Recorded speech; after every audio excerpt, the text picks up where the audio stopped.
പരിശുദ്ധ പരമദിവ്യകാരുണ്യത്തിന് ആരാധനയും സ്തുതിയും പുകഴ്ചയും ഉണ്ടായിരിക്കട്ടെ. പരിശുദ്ധ പരമദിവ്യകാരുണ്യത്തിന് ആരാധനയും സ്തുതിയും പുകഴ്ചയും ഉണ്ടായിരിക്കട്ടെ.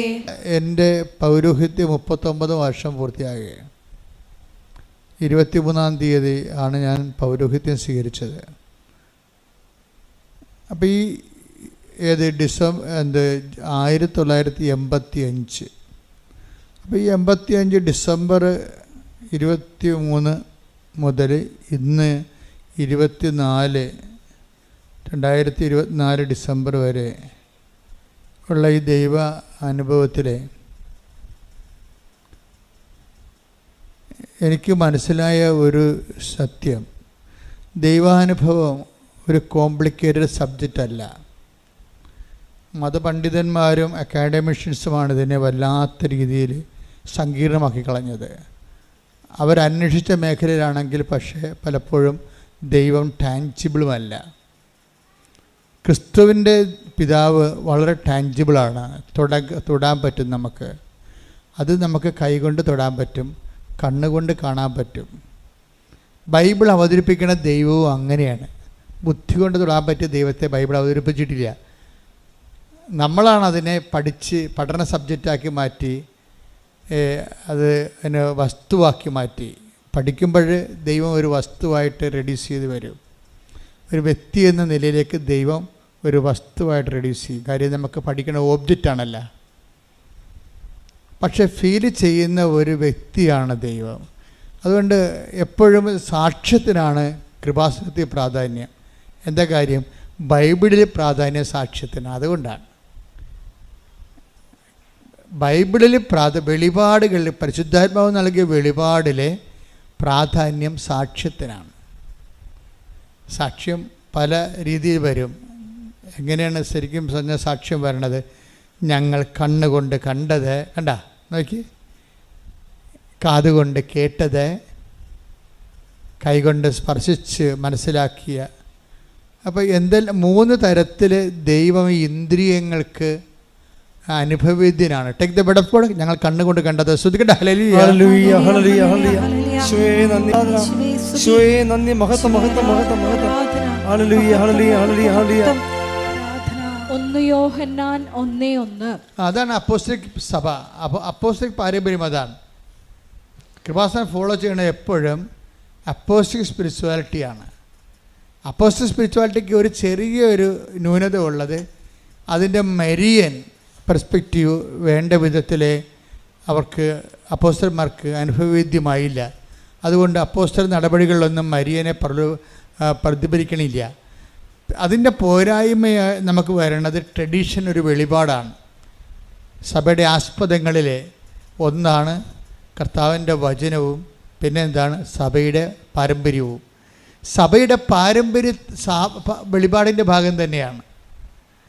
സഭയുടെ പാരമ്പര്യത്തിലൂടെയാണ് അപ്പോസ്തല സ്പിരിച്വാലിറ്റിക്ക്, അപ്പോസ്തലിക കാലത്തെ സ്പിരിച്വാലിറ്റിക്ക് നഷ്ടപ്പെട്ട അനുഭവേദ്യമല്ലാതിരുന്ന മരിയൻ ആത്മീയത വരുന്നത് പാരമ്പര്യത്തിലാണ് വരുന്നത്.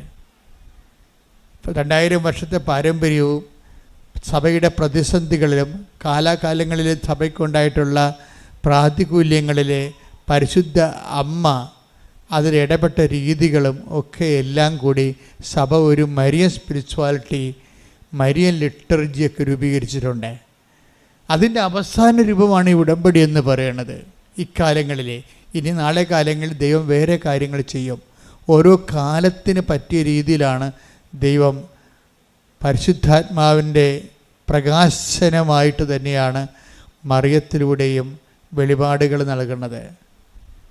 ഇപ്പം ഞാനിപ്പോഴേ ഇവിടെ വരികയും ഞാൻ ഒത്തിരി കാര്യങ്ങളൊക്കെ പ്രാർത്ഥിച്ചും ധ്യാനിച്ചൊക്കെയാണ് വന്നത്.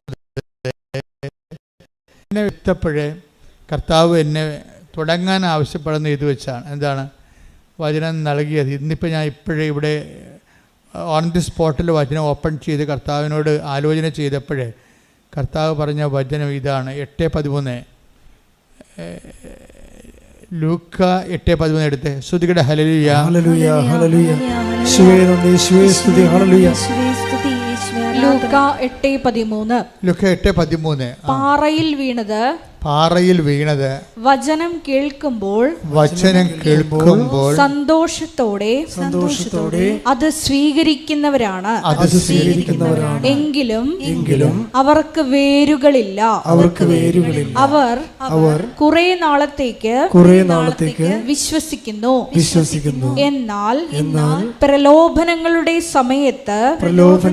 സമയത്ത് അവർ വീണു പോകുന്നു. അതായത് വചനത്തിൽ വരുന്നൊരു വിഷയം, ഒരു വർത്തമാനകാല സന്തോഷം ഉണ്ടാവും, പക്ഷെ കുറച്ച് കഴിയുമ്പോൾ അതങ്ങനെ കുറഞ്ഞ് വരും. കർത്താവ് വർത്തമാനകാല ആധ്യാത്മിക അനുഭവങ്ങളെ അത്ര കണ്ട് വില മതിക്കണില്ല. വർത്തമാനകാലം ഇപ്പം നിങ്ങൾ ഉടമ്പടി എടുത്തു, പെട്ടെന്ന് വന്ന് ഒരു അനുഭവങ്ങൾ കിട്ടി, അപ്പോൾ നിങ്ങൾക്ക് സന്തോഷമുണ്ടായി. പക്ഷേ അടുത്ത കൊല്ലം ഡിസംബറിൽ നിങ്ങളുടെ അവസ്ഥ എന്താണെന്ന് ദൈവത്തിന് ഇപ്പം അറിയാം. പിടിയില്ലേ? ഇപ്പം നിങ്ങൾക്ക് ഭയങ്കര സന്തോഷമൊക്കെ ചെയ്യുക, സാക്ഷ്യം പറയാൻ വന്നവരൊക്കെ എന്ത് ആഘോഷമായിട്ടാണ് വരുന്നത്. പക്ഷേ മാതാവ് എൻ്റെ മുഖത്ത് നോക്കുമ്പോൾ ചില സമയത്ത് ചിലർ പറയും, അമ്മ എന്താ ചിരിക്കാത്തത്, അമ്മ എന്താ സീരിയസ് ആയിട്ടിരിക്കണം എന്നൊക്കെ ചോദിക്കും ചിലർ. പാവപ്പെട്ട മനുഷ്യൻ ദൈവത്തിൻ്റെ മുഖം കാണാൻ മാതാവിൻ്റെ മുഖത്താണ് നോക്കുന്നത്. അതൊരു കോമൺ ഫെയ്ത്താണ്. ഞാൻ കുഞ്ഞുനാളിലൊക്കെ അങ്ങനെ നോക്കുമായിരുന്നു. പുണ്യാളൻ പ്രസാദിച്ചിട്ടുണ്ട്, പുണ്യാളൻ്റെ മുഖം ഇങ്ങനെ ഇരിക്കണം എന്നൊക്കെ നോക്കും. പക്ഷെ നോക്കുന്നവരെ സംബന്ധിച്ചിടത്തോളം ദൈവം അത് പ്രകാശിപ്പിക്കും. അതിൽ വിശ്വസിക്കുന്നവനെ സംബന്ധിച്ചിടത്തോളം ദൈവം അതാണ് അവൻ്റെ വെളിപാട് മാർഗം അതാണെന്ന് മനസ്സിലാക്കുമ്പോൾ ദൈവം അതിനെ ഉപയോഗിക്കും. സിമ്പിളാണത്. അത് ദൈവത്തിനെ കോംപ്ലിക്കേറ്റ് ആക്കേണ്ട കാര്യമില്ല. ഇപ്പോൾ ഒരു അത് വലിയ പഠിപ്പൊന്നുമില്ല, പക്ഷേ ദൈവത്തിൻ്റെ പ്രസാദം അവർ മനസ്സിലാക്കുന്നത് പുണ്യാളൻ്റെ മുഖത്ത് നോക്കുമ്പോഴാണ്, അല്ലെങ്കിൽ മാതാവിൻ്റെ മുഖത്ത് നോക്കുമ്പോഴാണ്. മാതാവ് പുഞ്ചിരിച്ചിട്ടുണ്ട്, അപ്പോൾ കാര്യം നടക്കും. അത് സിമ്പിളാണത്. അപ്പോഴേ അമ്മയ്ക്ക് മനസ്സിലാകും, ഇവളുടെ അടുത്ത് ഈ വചനം എൻ്റെ മനസ്സ് വെളിപ്പെടുത്തേണ്ടത് ഈ രീതിയിലാണെന്ന് പറയുമ്പോൾ അവർക്ക് ആ രീതി വെളിപ്പെടുത്തി കൊടുക്കും ദൈവം. വെളിപാടുകൾ എല്ലാവരും IAS-കാരും എല്ലാവരും റോമിൽ പോയി പഠിച്ചവരും അല്ല. കാര്യം 99% സാധാരണ മനുഷ്യരാണ്. ആധ്യാത്മികതയിൽ സാക്ഷരത ഒത്തിരി വേണ്ടവരാണ്. അവരുടെ ആധ്യാത്മിക നിലവാരത്തെ അവഗണിച്ചുകൊണ്ട് വലിയ പാണ്ഡിത്യം അഭിനയിച്ചിട്ട് നിത്യം ആർജിച്ച കാര്യമില്ല. കാര്യം എല്ലാവരും പഠിക്കണതും ഈ പാവപ്പെട്ട ജനങ്ങൾക്ക് വേണ്ടിയാണ്. പാവപ്പെട്ട ജനങ്ങളെന്ന് പറയുമ്പോൾ ചിലപ്പോൾ സാമ്പത്തികമായിട്ട് മാത്രമല്ല ഞാൻ ഉദ്ദേശിക്കുന്നത്, ബൈബിൾ പഠനപരമായിട്ടും അവർ ചിലപ്പോൾ പാവപ്പെട്ടവരായിരിക്കും, അവർക്ക് അറിയത്തില്ല. അപ്പോഴെന്താ വിഷയമെന്ന് പറയണത്, ആ ജനങ്ങളിലേക്ക് ദൈവത്തെ കൈകാര്യം ചെയ്ത് കൊടുക്കണം. ഇപ്പം നമ്മൾ കുഞ്ഞുങ്ങളോട് എന്താ പറയണത്? ഇപ്പം എന്നെ ചില വീട്ടിലൊക്കെ ചെല്ലുമ്പോൾ ചില മക്കളെങ്കിലും ഇപ്പം അങ്ങനെ ഒന്നും കേൾക്കണില്ല, തമ്പായിച്ച വന്നെന്ന് പറയും. അപ്പോൾ അതാരുടെ ഭാഷയാണ്? കുഞ്ഞിന് പറഞ്ഞു കൊടുക്കണം, അമ്പായി എന്ന് പറഞ്ഞു കൊടുക്കും. അമ്പായി അല്ലേ? ഇപ്പോഴത്തെ പെൺപിള്ളേർ അറിയത്തില്ലല്ലോ അവർക്ക്. പക്ഷെ പണ്ട് പറഞ്ഞു കൊടുക്കുമ്പോൾ ദൈവ തിരുസ്വരൂപം കാണുമ്പോൾ അമ്പായി ഈശോ എന്ന് പറയും. അപ്പോൾ അമ്പോ എന്നൊക്കെ വിളിപ്പിക്കും. അമ്പോ എന്ന് കുഞ്ഞുങ്ങൾക്ക് അങ്ങനെ പറഞ്ഞാലേ മനസ്സിലാകത്തുള്ളൂ. അത് ആ കുഞ്ഞുങ്ങളുടെ ഭാഷയിലേക്ക് അമ്മ ഇറങ്ങി വന്നെ കണ്ടില്ലേ? എന്ത് രസകരമായിട്ട് ഇറങ്ങി വന്ന്. അല്ല ജീസസ് ക്രൈസ്റ്റ് എന്നൊക്കെ പറഞ്ഞാൽ കുഞ്ഞുങ്ങൾക്ക് മനസ്സിലാകുക? മനസ്സിലാകത്തില്ല. ദൈവപുത്രൻ എന്നാണ്, മനുഷ്യപുത്രൻ എന്നൊക്കെ കുഞ്ഞിനോട് പറഞ്ഞ് എന്ത് ചെയ്യാനാണ്? അമ്പായി ഈശോ. അത് വളരെ സിമ്പിളാണ്. അത് പബ്ലിക് എഡ്യൂക്കേഷൻ്റെ ഒരു പ്രശ്നമാണിത്. പബ്ലിക് എഡ്യൂക്കേഷൻ ആ ജനങ്ങളുടെ നിലവാരത്തിലേക്ക് അവർക്ക് മനസ്സിലാകുന്ന ഭാഷ ഉണ്ടാക്കണം. ആരായാലും ശരി, സുവിശേഷം കൈകാര്യം ചെയ്യുന്നവർ ഒരു ആധ്യാത്മികതയ്ക്ക് വേണ്ടി ജനങ്ങൾക്ക് മനസ്സിലാകുന്നൊരു ഭാഷ, അത് അനുഭവത്തിൻ്റെ ഭാഷയാണ്. അതുകൊണ്ടാണ് നമ്മൾ അണമുറിയാതെ സാക്ഷ്യം പറയുന്നതിൻ്റെ കാര്യം അതാണ്. സാക്ഷ്യം എന്താണ്? അനുഭവത്തിൻ്റെ ഭാഷയാണ്.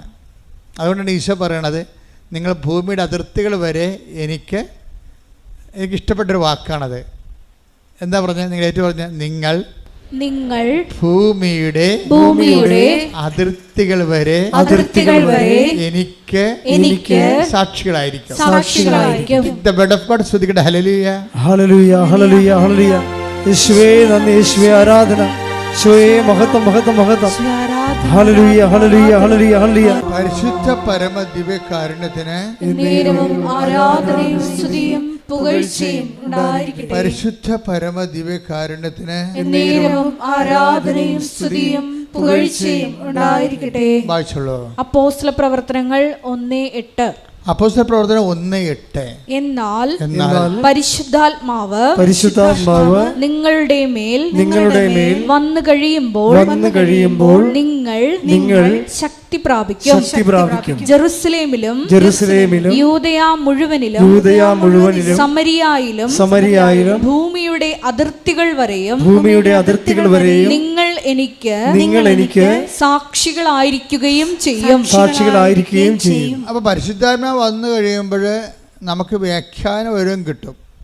ഞാൻ ഒരു ദിവസം ഇത് വായിച്ചപ്പോൾ ഈശോ പറഞ്ഞത്, ഭൂമിയുടെ അതിർത്തി എന്ന് പറയുന്നത് നീ അന്റാർട്ടിക്ക വരെ അളന്നു പോകേണ്ട കാര്യമൊന്നുമില്ല. നിൻ്റെ ഭൂമിയുടെ അതിർത്തി എന്ന് പറയുന്നത് നീ എന്ന് ചത്ത് വീഴുന്ന അതാണ് നിൻ്റെ ഭൂമി. നിൻ്റെ ഭൂമി അവിടെ വെച്ച് തീരുകയാണ്. നിങ്ങൾ ഭൂമിയുടെ അതിർത്തി വരെ എന്ന് പറഞ്ഞതിൻ്റെ അർത്ഥം എന്താണ്? നമ്മുടെ ജീവിതകാലം മുഴുവനും എന്നാ. നമ്മൾ ഈ ഭൂമിയിൽ നടക്കുന്ന അത്രയും കാലം നമ്മളെന്ന് നമ്മുടെ കണ്ണടയുന്നു, അന്ന് നമ്മുടെ ഭൂമിക്ക് അതിർത്തിയായി, ഭൂമി തീരുകയാണ്. അപ്പം നമ്മുടെ മരണം വരെ ആരായിരിക്കും? നമ്മൾ ബേസിക്കായിട്ട് നമ്മൾ സാക്ഷികളായിരിക്കും. ഒന്ന് പ്രാർത്ഥിച്ചേ, കർത്താവേ എൻ്റെ കണ്ണടയുന്നത് വരെ അങ്ങയുടെ നാമത്തിന്റെ സാക്ഷിയാകാൻ പ്രത്യേകമായി അഭിഷേകം ചെയ്യണമേ. ശ്രദ്ധിക്കട്ടെ.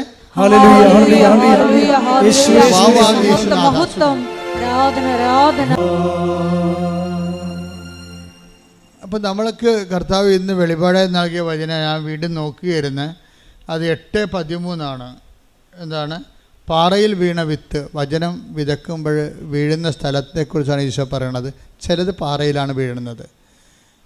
പാറയിൽ വീണ വിത്ത് അവർ കേൾക്കുമ്പോൾ തന്നെ ഭയങ്കര സന്തോഷം. വചനങ്ങൾ കേൾക്കുമ്പോൾ സന്തോഷമാകും, ഉടമ്പടി എടുക്കുമ്പോൾ സന്തോഷമാകും, ഉടമ്പടിയുടെ ആദ്യത്തെ ഒരാഴ്ച ഭയങ്കര സന്തോഷമാകും, പ്രത്യാശയാകും. പക്ഷേ എന്താ പറ്റണത്? വേരില്ലെന്ന്. അതാണ് പ്രശ്നം. വേരില്ലാത്തത് കാരണം ഇപ്പോൾ പ്രധാനപ്പെട്ട കാര്യം വചനമല്ല, വചനവും വേരുമാണ് പ്രധാനപ്പെട്ട കാര്യം. വചനം മാത്രം പോരാ, വേരുണ്ടാകണം. ഉടമ്പടി ശ്രദ്ധിക്കുന്നത് വേരുകൾ കൂടുതൽ മുളപ്പിക്കാൻ വേണ്ടിയുള്ള ശ്രമങ്ങളാണ് നടത്തുന്നത്. ഇപ്പം നമ്മൾ തെങ്ങ് കൃഷി ചെയ്യുന്ന ആൾക്കാരില്ലേ, അവരെന്നാ ചെയ്യണത്? അവർ കൂടുതൽ ചില വേരുകൾ മുളക്കാൻ വേണ്ടി അവർ തെങ്ങിൻ്റെ തടിയെ ചേർത്ത് മണ്ണൊക്കെ ഇടും. തടിയെ ചിലയിടത്തത് ഉപദ്രവം ചെയ്യും, ചിലക്കത് ഗുണം ചെയ്യും. ആ മണ്ണ് ശരിക്കും നല്ല ലെവൽ ചെയ്ത് കുറച്ച് വിസ്താരത്തിലിടുകയാണെങ്കിൽ മണ്ണ് വളമെടുക്കാൻ പറ്റുന്ന രീതി പുതിയ വേരുകൾ ഇറക്കും. തെങ്ങ് പുതിയ വേരുകൾ ഇറക്കും. മണ്ണില്ലെങ്കിൽ ആ വേരും പുറ്റുമായിട്ട് അവിടെ നിൽക്കും. അപ്പോൾ പുതിയ വേരുകൾ ഇറക്കുക എന്നുള്ളതാണ് ശരിക്കും പറഞ്ഞാൽ ഉടമ്പടിയുടെ ഏറ്റവും വലിയ പുതിയ വേരുകൾ. എത്ര വേരുകളാണ് ഉടമ്പടി എടുത്തപ്പോൾ നിങ്ങൾക്ക് വന്നത്? ഒന്ന്, നിങ്ങൾ രോഗികളെ കാണാൻ തുടങ്ങി. കഴിഞ്ഞ ദിവസങ്ങളിൽ നമ്മുടെ അലക്സച്ചൻ പറയായിരുന്നു, ഒരു ദിവസം ലോകത്ത് എന്തുമാത്രം മനുഷ്യരാണ് ഉടമ്പടിയുടെ അടിസ്ഥാനത്തിൽ പണം കൈമാറും, സഹായം കൊടുക്കുന്നത്, എന്തുമാത്രം പേരുടെ വസ്ത്രം കൈമാറണത്, എന്തുമാത്രം പേരാണ് ഭക്ഷണം കൈമാറണത്, എന്തുമാത്രം പേരാണ് ഭാഷകൾ അറിയാത്തവർക്ക് ഭാഷ പഠിപ്പിക്കുന്നത്. അപ്പോൾ ഉടമ്പടിയിലൂടെ പുതിയ വേരുകൾ ഇറങ്ങുകയാണ്. ഇവിടുത്തെ പ്രശ്നം എന്താണ്? വചനം നിലനിൽക്കാഞ്ഞതിൻ്റെ കാരണം എന്താ? വേരുകളില്ലാതിരുന്നത് കാരണം. അതല്ലേ, അങ്ങനെയല്ല എഴുതിയിരിക്കണത്. എന്താ എഴുതിയിരിക്കണത്? അതായത് എങ്കിലും അവർക്ക് വേരുകളില്ല. എങ്കിലും അവർക്ക് വേരുകളില്ല. വേരുകളെ ഇല്ലാത്തത് കൊണ്ട് എന്ത് പറ്റി?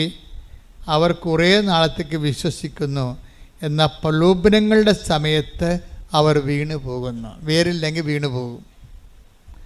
അപ്പോൾ ഉടമ്പടി അന്വേഷിക്കുന്ന പുതിയ വേരുകൾ ഇറക്കുകയാണ്. പുതിയ നിലവിലുള്ള വേരിനേക്കാൾ പുതിയ വേരുകൾ. നിങ്ങൾക്ക് പുതിയ വേരുകളുടെ കൂട്ടത്തിലാണ് നിങ്ങൾ എന്ത് ചെയ്യണത്? പലതരത്തിലുള്ള സുവിശേഷ പ്രവർത്തനങ്ങൾ നിങ്ങൾ ചെയ്യും. അതെല്ലാം പുതിയ വേരുകളാണ് ഇല്ലേ? ചിലർ, ഇപ്പോൾ ഞാൻ എപ്പോഴും ഓർക്കാറുണ്ട്, ചിലർ കണ്ണ് കാണാൻ പാടില്ലാത്തവർക്ക് ഈ പത്രം വായിച്ചു കൊടുക്കും, സാക്ഷ്യങ്ങൾ. അതൊരു പുതിയ, അപ്പം നമ്മുടെ ജീവിതത്തിലേക്ക് ഒരു പുതിയ വേരിറങ്ങും. ഉടമ്പടിയിൽ ദൈവത്തിലേക്ക് ആൾക്കാർ ഇങ്ങനെ വേര് പാകുകയാണ്. വേര് പാകാൻ വേണ്ടി പൗലോസപ്പോസ്തലൻ പറയുന്നുണ്ട്, ടേക്ക് ദ ബെഡ് അപ്പ്, വേര് പാകുക. സ്തുതിക്കട്ടെ, ഹല്ലേലൂയ. സ്നേഹത്തിൽ വേര് പാകാൻ. സ്തുതിക്കട്ടെ, ഹല്ലേലൂയ.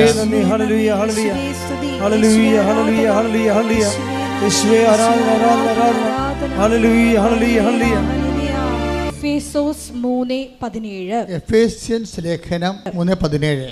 വിശ്വാസം വഴി ക്രിസ്തു നിങ്ങളുടെ ഹൃദയങ്ങളിൽ വസിക്കണമെന്നും നിങ്ങൾ സ്നേഹത്തിൽ വേരുപാകി അടിയുറയ്ക്കണമെന്നും ഞാൻ പ്രാർത്ഥിക്കുന്നു. അപ്പോൾ ഉടമ്പടി ജീവിതത്തിന് വേണ്ടി പ്രാർത്ഥിക്കുന്ന ഭാഗമാണിത്. നമ്മുടെ ദൈവമായിട്ടുള്ള ഉടമ്പടി ജീവിതത്തിന് വേണ്ടി അപ്പോസ്തലൻ പ്രാർത്ഥിക്കുകയാണ്. എന്താ പ്രാർത്ഥിക്കണത്? ഒന്ന് വായിച്ചേ. വിശ്വാസം വഴി ക്രിസ്തു നിങ്ങളുടെ ഹൃദയങ്ങളിൽ വസിക്കണമെന്നും നിങ്ങൾ സ്നേഹത്തിൽ വേരുപാകി അടിയുറയ്ക്കണമെന്നും ഞാൻ പ്രാർത്ഥിക്കുന്നു. അത് വേരുകളില്ലാത്തതിനാൽ ഉണങ്ങിപ്പോകുന്നു എന്നാണ് 8:13 പറയുന്നത്, അല്ലേ? ചിലർ പെട്ടെന്ന് വിശ്വസിക്കും, പക്ഷെ വേരുകളില്ലാത്തത് കൊണ്ട് അത് ഉണങ്ങിപ്പോകും. ഇപ്പോൾ എന്താ പൗലോസപ്പോസ്തലൻ ഇതിൻ്റെ കൂടെ പറയണത്?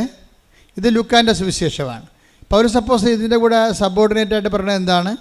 നിങ്ങൾ സ്നേഹത്തിൽ വേരുപാകി അടി ഉറക്കണം, അല്ലേ? എഫേസ്യസ് 3:17 ഒന്ന് പറഞ്ഞ സ്നേഹത്തിൽ വേരുപാകി അടി ഉറക്കണം. അപ്പം അതുകൊണ്ടാണ് അടി ഉറച്ചില്ലെങ്കിൽ എന്ത് പറ്റും? വീണു പോകും. അതുകൊണ്ട് വീണു പോകണമെന്നാണ് പറയണത്. വേരില്ലാത്തത് കൊണ്ട് അത് വീണു പോകുന്നു. വീണു പോകാതിരിക്കാൻ എന്ത് ചെയ്യണം? അടി ഉറക്കണം. അടി ഉറക്കണമെങ്കിൽ എന്ത് ചെയ്യണം? സ്നേഹത്തിൽ വേരുപാകണം. Price the Lord. ഈ സ്നേഹത്തിലെ വേരുപാകയിലാണ് നമ്മൾ എവിടെ നടക്കുന്നത്? നിങ്ങളുടെ കാരുണ്യ പ്രവർത്തികളിലൂടെ നടക്കുന്നത്. Price the Lord. അതാണ് ഉടമ്പടി ജീവിതം. സ്നേഹത്തെ വേരുപാകുന്ന പരിപാടിയാണ് കാരുണ്യ പ്രവർത്തികളിലൂടെ നടക്കുന്നത്. അത് തന്നെയാണ്, കാരുണ്യ പ്രവൃത്തി തന്നെയാണ് ശരിക്കും പറഞ്ഞാൽ നമ്മുടെ വിശ്വാസ കൈമാറ്റം. കാര്യം ഏറ്റവും വലിയ കാരുണ്യ പ്രവൃത്തി. ഇവിടെ കാരുണ്യ വർഷമെന്നും പറഞ്ഞുകൊണ്ട് ഒരു വർഷം മാർപ്പാപ്പ ഉദ്ഘാടനം ചെയ്തായിരുന്നു. ഏത് വർഷമാണെന്ന് ഞാൻ മറന്നുപോയി. കരുണയുടെ വർഷം. അപ്പം ഞാൻ ഇവിടെ എനിക്ക് പരിശുദ്ധാത്മാവ് ഈ വിഷയം വന്നപ്പോൾ എന്നോട് പറഞ്ഞത് ഏറ്റവും വലിയ കരുണയെന്ന് പറയണത് ക്രിസ്തുവിനെ കൈമാറുന്നതാണ്, അല്ല ക്രിസ്തുവിൻ്റെ പേരിൽ എന്തെങ്കിലും ചരക്കുകൾ കൈമാറുന്നതല്ല.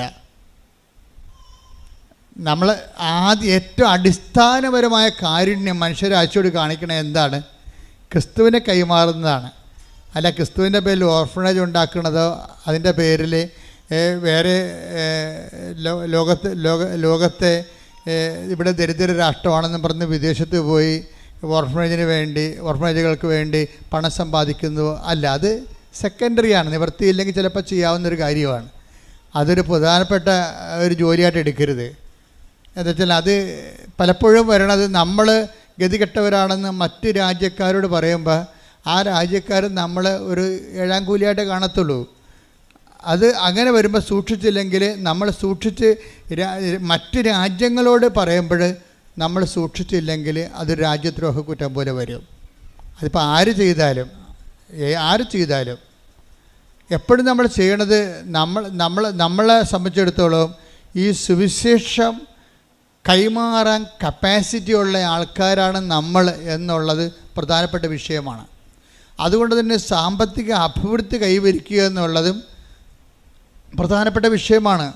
അതായത് കിട്ടുന്ന സാമ്പത്തികം നഷ്ടപ്പെടുത്തി കളയാതെ അത് കൈവരിക്കുകയും നമ്മളുടെ കഴിവുകൊണ്ട് തന്നെ മറ്റുള്ളവർക്ക് കൊടുക്കാൻ കഴിയും. അതാണ് ഞാൻ ഉദ്ദേശിക്കുന്നത്. അല്ലാതെ അത് ചെയ്യുന്ന ആൾക്കാരെ കൊച്ചാക്കി കാണുകയല്ല. ഞാൻ ഉദ്ദേശിക്കുന്നത് ഇന്ന് ഈ കേരള സഭയ്ക്ക് തന്നെ കേരള സഭയുടെ സ്ഥാപനങ്ങളെ സപ്പോർട്ട് ചെയ്യാൻ കഴിയും. എന്നാ സംശയം? കേരള സഭയ്ക്ക് തന്നെ കേരള സഭയുടെ എല്ലാ സ്ഥാപനങ്ങളെയും സപ്പോർട്ട് ചെയ്യാൻ കഴിയുക മാത്രമല്ല അതിനുള്ള മനസ്സും ഉണ്ടിന്ന്. കരിസ്മാറ്റിക് പ്രസ്ഥാനം ഒരു 50 കൊല്ലം ഈ ഭൂമിയിൽ ശുശ്രൂഷ ചെയ്ത് കഴിഞ്ഞപ്പോൾ നമ്മൾക്ക് അവശേഷിച്ച ഏറ്റവും വലിയ സംഭവം ജനങ്ങൾക്ക് കൈമാറ്റം ചെയ്യാനുള്ള, അതായത് മറ്റുള്ളവരെ സ്നേഹിക്കാനും കൈമാറാനുമുള്ള ഒരു കഴിവ് മുമ്പത്തേനേക്കാൾ കൂടി. അത് വലിയ സത്യമായൊരു കാര്യമാണത്. കാര്യം ഞാൻ ആ ഫീൽഡിൽ എത്രയോ വർഷങ്ങളുടെ നിൽക്കുന്നതാണ്. അപ്പോൾ അതിൻ്റെ ആ കാലത്തിനൊപ്പം സഞ്ചരിക്കുമ്പോൾ നമുക്ക് മനസ്സിലാകണത് ക്രിസ്തുവിനെ കൈമാറാൻ എത്രയോ 109 ആതുരാലയങ്ങൾ സ്ഥാപിക്കപ്പെട്ടിരിക്കുന്നു. നമ്മളെ ഒരു സ്ഥാപനവൽക്കരണം ഇന്നല്ലെങ്കിൽ നാളെ സഭയ്ക്ക് ബാധ്യതയാകുമെന്ന് മനസ്സിലാക്കിയിട്ടാണ് ഉടമ്പടിയിലെ സ്ഥാപനം നിങ്ങൾ തന്നെയാണെന്ന് പറയും. ഇതിന് പ്രത്യേക ഒരു സംവിധാനം ഉണ്ടാക്കണില്ല, മറിച്ച് ക്രിസ്തുവിനെ സ്വീകരിച്ച നിങ്ങളിവിടെ കൊണ്ടുവന്നിട്ട് അതിനൊരു ഡയറക്ടറിനെയും സെക്രട്ടറിയെയും വെച്ചിട്ട് ഞങ്ങളത് പൂള് ചെയ്യാമെന്നുള്ള സംഭവം അത് ആദിമസഭയിൽ നിലനിന്നിരുന്ന സംവിധാനമാണ്. പക്ഷേ അപ്പോൾ എന്താ പറ്റുമെന്ന് വെച്ച് കഴിഞ്ഞാൽ ആ വ്യക്തികൾ സുവിശേഷം കൈമാറുന്നു, സുവിശേഷം ആകുക, സുവിശേഷമേകുക എന്ന ആ ഒരു തിയറിയിൽ സുവിശേഷ കൈമാറ്റത്തിന് വ്യക്തികൾ എക്വിപ്പിഡാകണം. അതാണ് ഉടമ്പടി എടുക്കുന്ന ഓരോ വ്യക്തികളും അതിനാവതില്ലെങ്കിൽ ആ പണിക്ക് പോകരുതെന്ന് ഞാൻ കർശനം പറയുന്ന കാര്യം അതാണ്. ചുമ്മാ പ്രത്യക്ഷ പ്രാർത്ഥനയും ചെല്ല് ഇരുട്ട് മൂലക്ക് ഇരിക്കാൻ വേണ്ടിയാണെങ്കിൽ ഉടമ്പടി എടുക്കരുത്. ഉടമ്പടി എന്ന് പറയണത് അവൻ പറയണത് പോലെ ചെയ്യണ കാര്യമാണ്, അല്ലാതെ ചൊല്ലണ കാര്യമല്ല. അതുകൊണ്ട് തന്നെ ചെയ്യണമെങ്കിൽ എന്ത് വേണം? ചെയ്യണം എന്തിനു വേണ്ടിയാണ്? സ്നേഹം ഉണ്ടെങ്കിൽ മാത്രമേ അങ്ങനെ ചെയ്യാൻ പറ്റത്തുള്ളൂ. അതുകൊണ്ടാണ് എഫേസ്യൻസിൻ്റെ 3:17 വായിച്ചത്, നിങ്ങൾ സ്നേഹത്തിൽ വേരുപാകി അടിയുറക്കണം. ഉടമ്പടിയിലുള്ള ആൾക്കാർ വസ്ത്രമില്ലാത്തവർക്ക് വസ്ത്രം കൊടുക്കുന്നുണ്ട്, ഭക്ഷണമില്ലാത്തവർക്ക് ഭക്ഷണം കൊടുക്കുന്നുണ്ട്, ആശുപത്രി അതുപോലെ തന്നെ ഓരോരുത്തരെയും പറ്റുന്ന പോലെ സാമ്പത്തികമായി സഹായിക്കുന്നുണ്ട്. പക്ഷേ അതൊക്കെ ചെയ്യുമ്പോൾ നിങ്ങൾ ശ്രദ്ധിക്കേണ്ട കാര്യം, അത് ചെയ്യേണ്ട സ്പിരിറ്റാണ് പ്രോബ്ലം. ഞാൻ ഉടമ്പടി എടുത്തതുകൊണ്ട് ഞാനൊരു വസ്ത്രം മറ്റേ കൊടുക്കുന്നു, ഞാൻ ഉടമ്പടിയിലായിരിക്കുന്നത് കൊണ്ട് അങ്ങനെ ചെയ്യുന്നു. അങ്ങനെ വന്നു കഴിഞ്ഞാൽ അത് സ്നേഹത്തിനല്ല പ്രാധാന്യം, ഉടമ്പടിക്കായിരിക്കും പ്രാധാന്യം. ഉടമ്പടിക്ക് പ്രാധാന്യം എന്ന് വെച്ച് കഴിഞ്ഞാൽ ഞാനിങ്ങനെ ചെയ്യുമ്പോൾ ദൈവം പ്രസാദിച്ച് ദൈവം എനിക്ക് ജോലി തരും. അപ്പോൾ ആർക്കാണ്? നിങ്ങൾക്കാണ് പ്രാധാന്യം. ആരാണ് സ്നേഹിക്കണത്? നിങ്ങളെയാണ് സ്നേഹിക്കണത്. അതാണ് വിഷയം വന്നിരിക്കുന്നത്. അപ്പോൾ ഉടമ്പടി പ്രകാരം നിങ്ങളെ മറ്റുള്ളവരെ സഹായിക്കുമ്പോൾ ദൈവസ്നേഹത്തിലാണ് വേര് പാകേണ്ടത്. അത് ഉടമ്പടി ഇല്ലെങ്കിലും ആ 90 ദിവസം കഴിഞ്ഞാലും ഞാൻ വീണു പോകാതെ അതേ അരൂപിൽ തന്നെ ജീവിക്കും എന്ന് പറഞ്ഞ് കർത്താവേ 90 ദിവസം കഴിഞ്ഞാലും ഉടമ്പടി പുതുക്കക്കാലം കഴിഞ്ഞാലും ഞാൻ ദൈവസ്നേഹത്തിന്റെ പരസ്നേഹത്തിന്റെ സാക്ഷികളായി ജീവിക്കും. അമ്മേ പരിശുദ്ധമ്മേ എന്നെ സഹായിക്കണം. ശ്രുതികട ഹല്ലേലൂയ.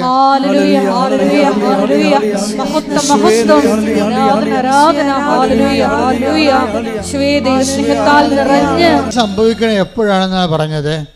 അതായത് 8:13 വായിച്ച് 8:13 പാറയിൽ വീണത് വചനം കേൾക്കുമ്പോൾ സന്തോഷത്തോടെ അത് സ്വീകരിക്കുന്നവരാണ്.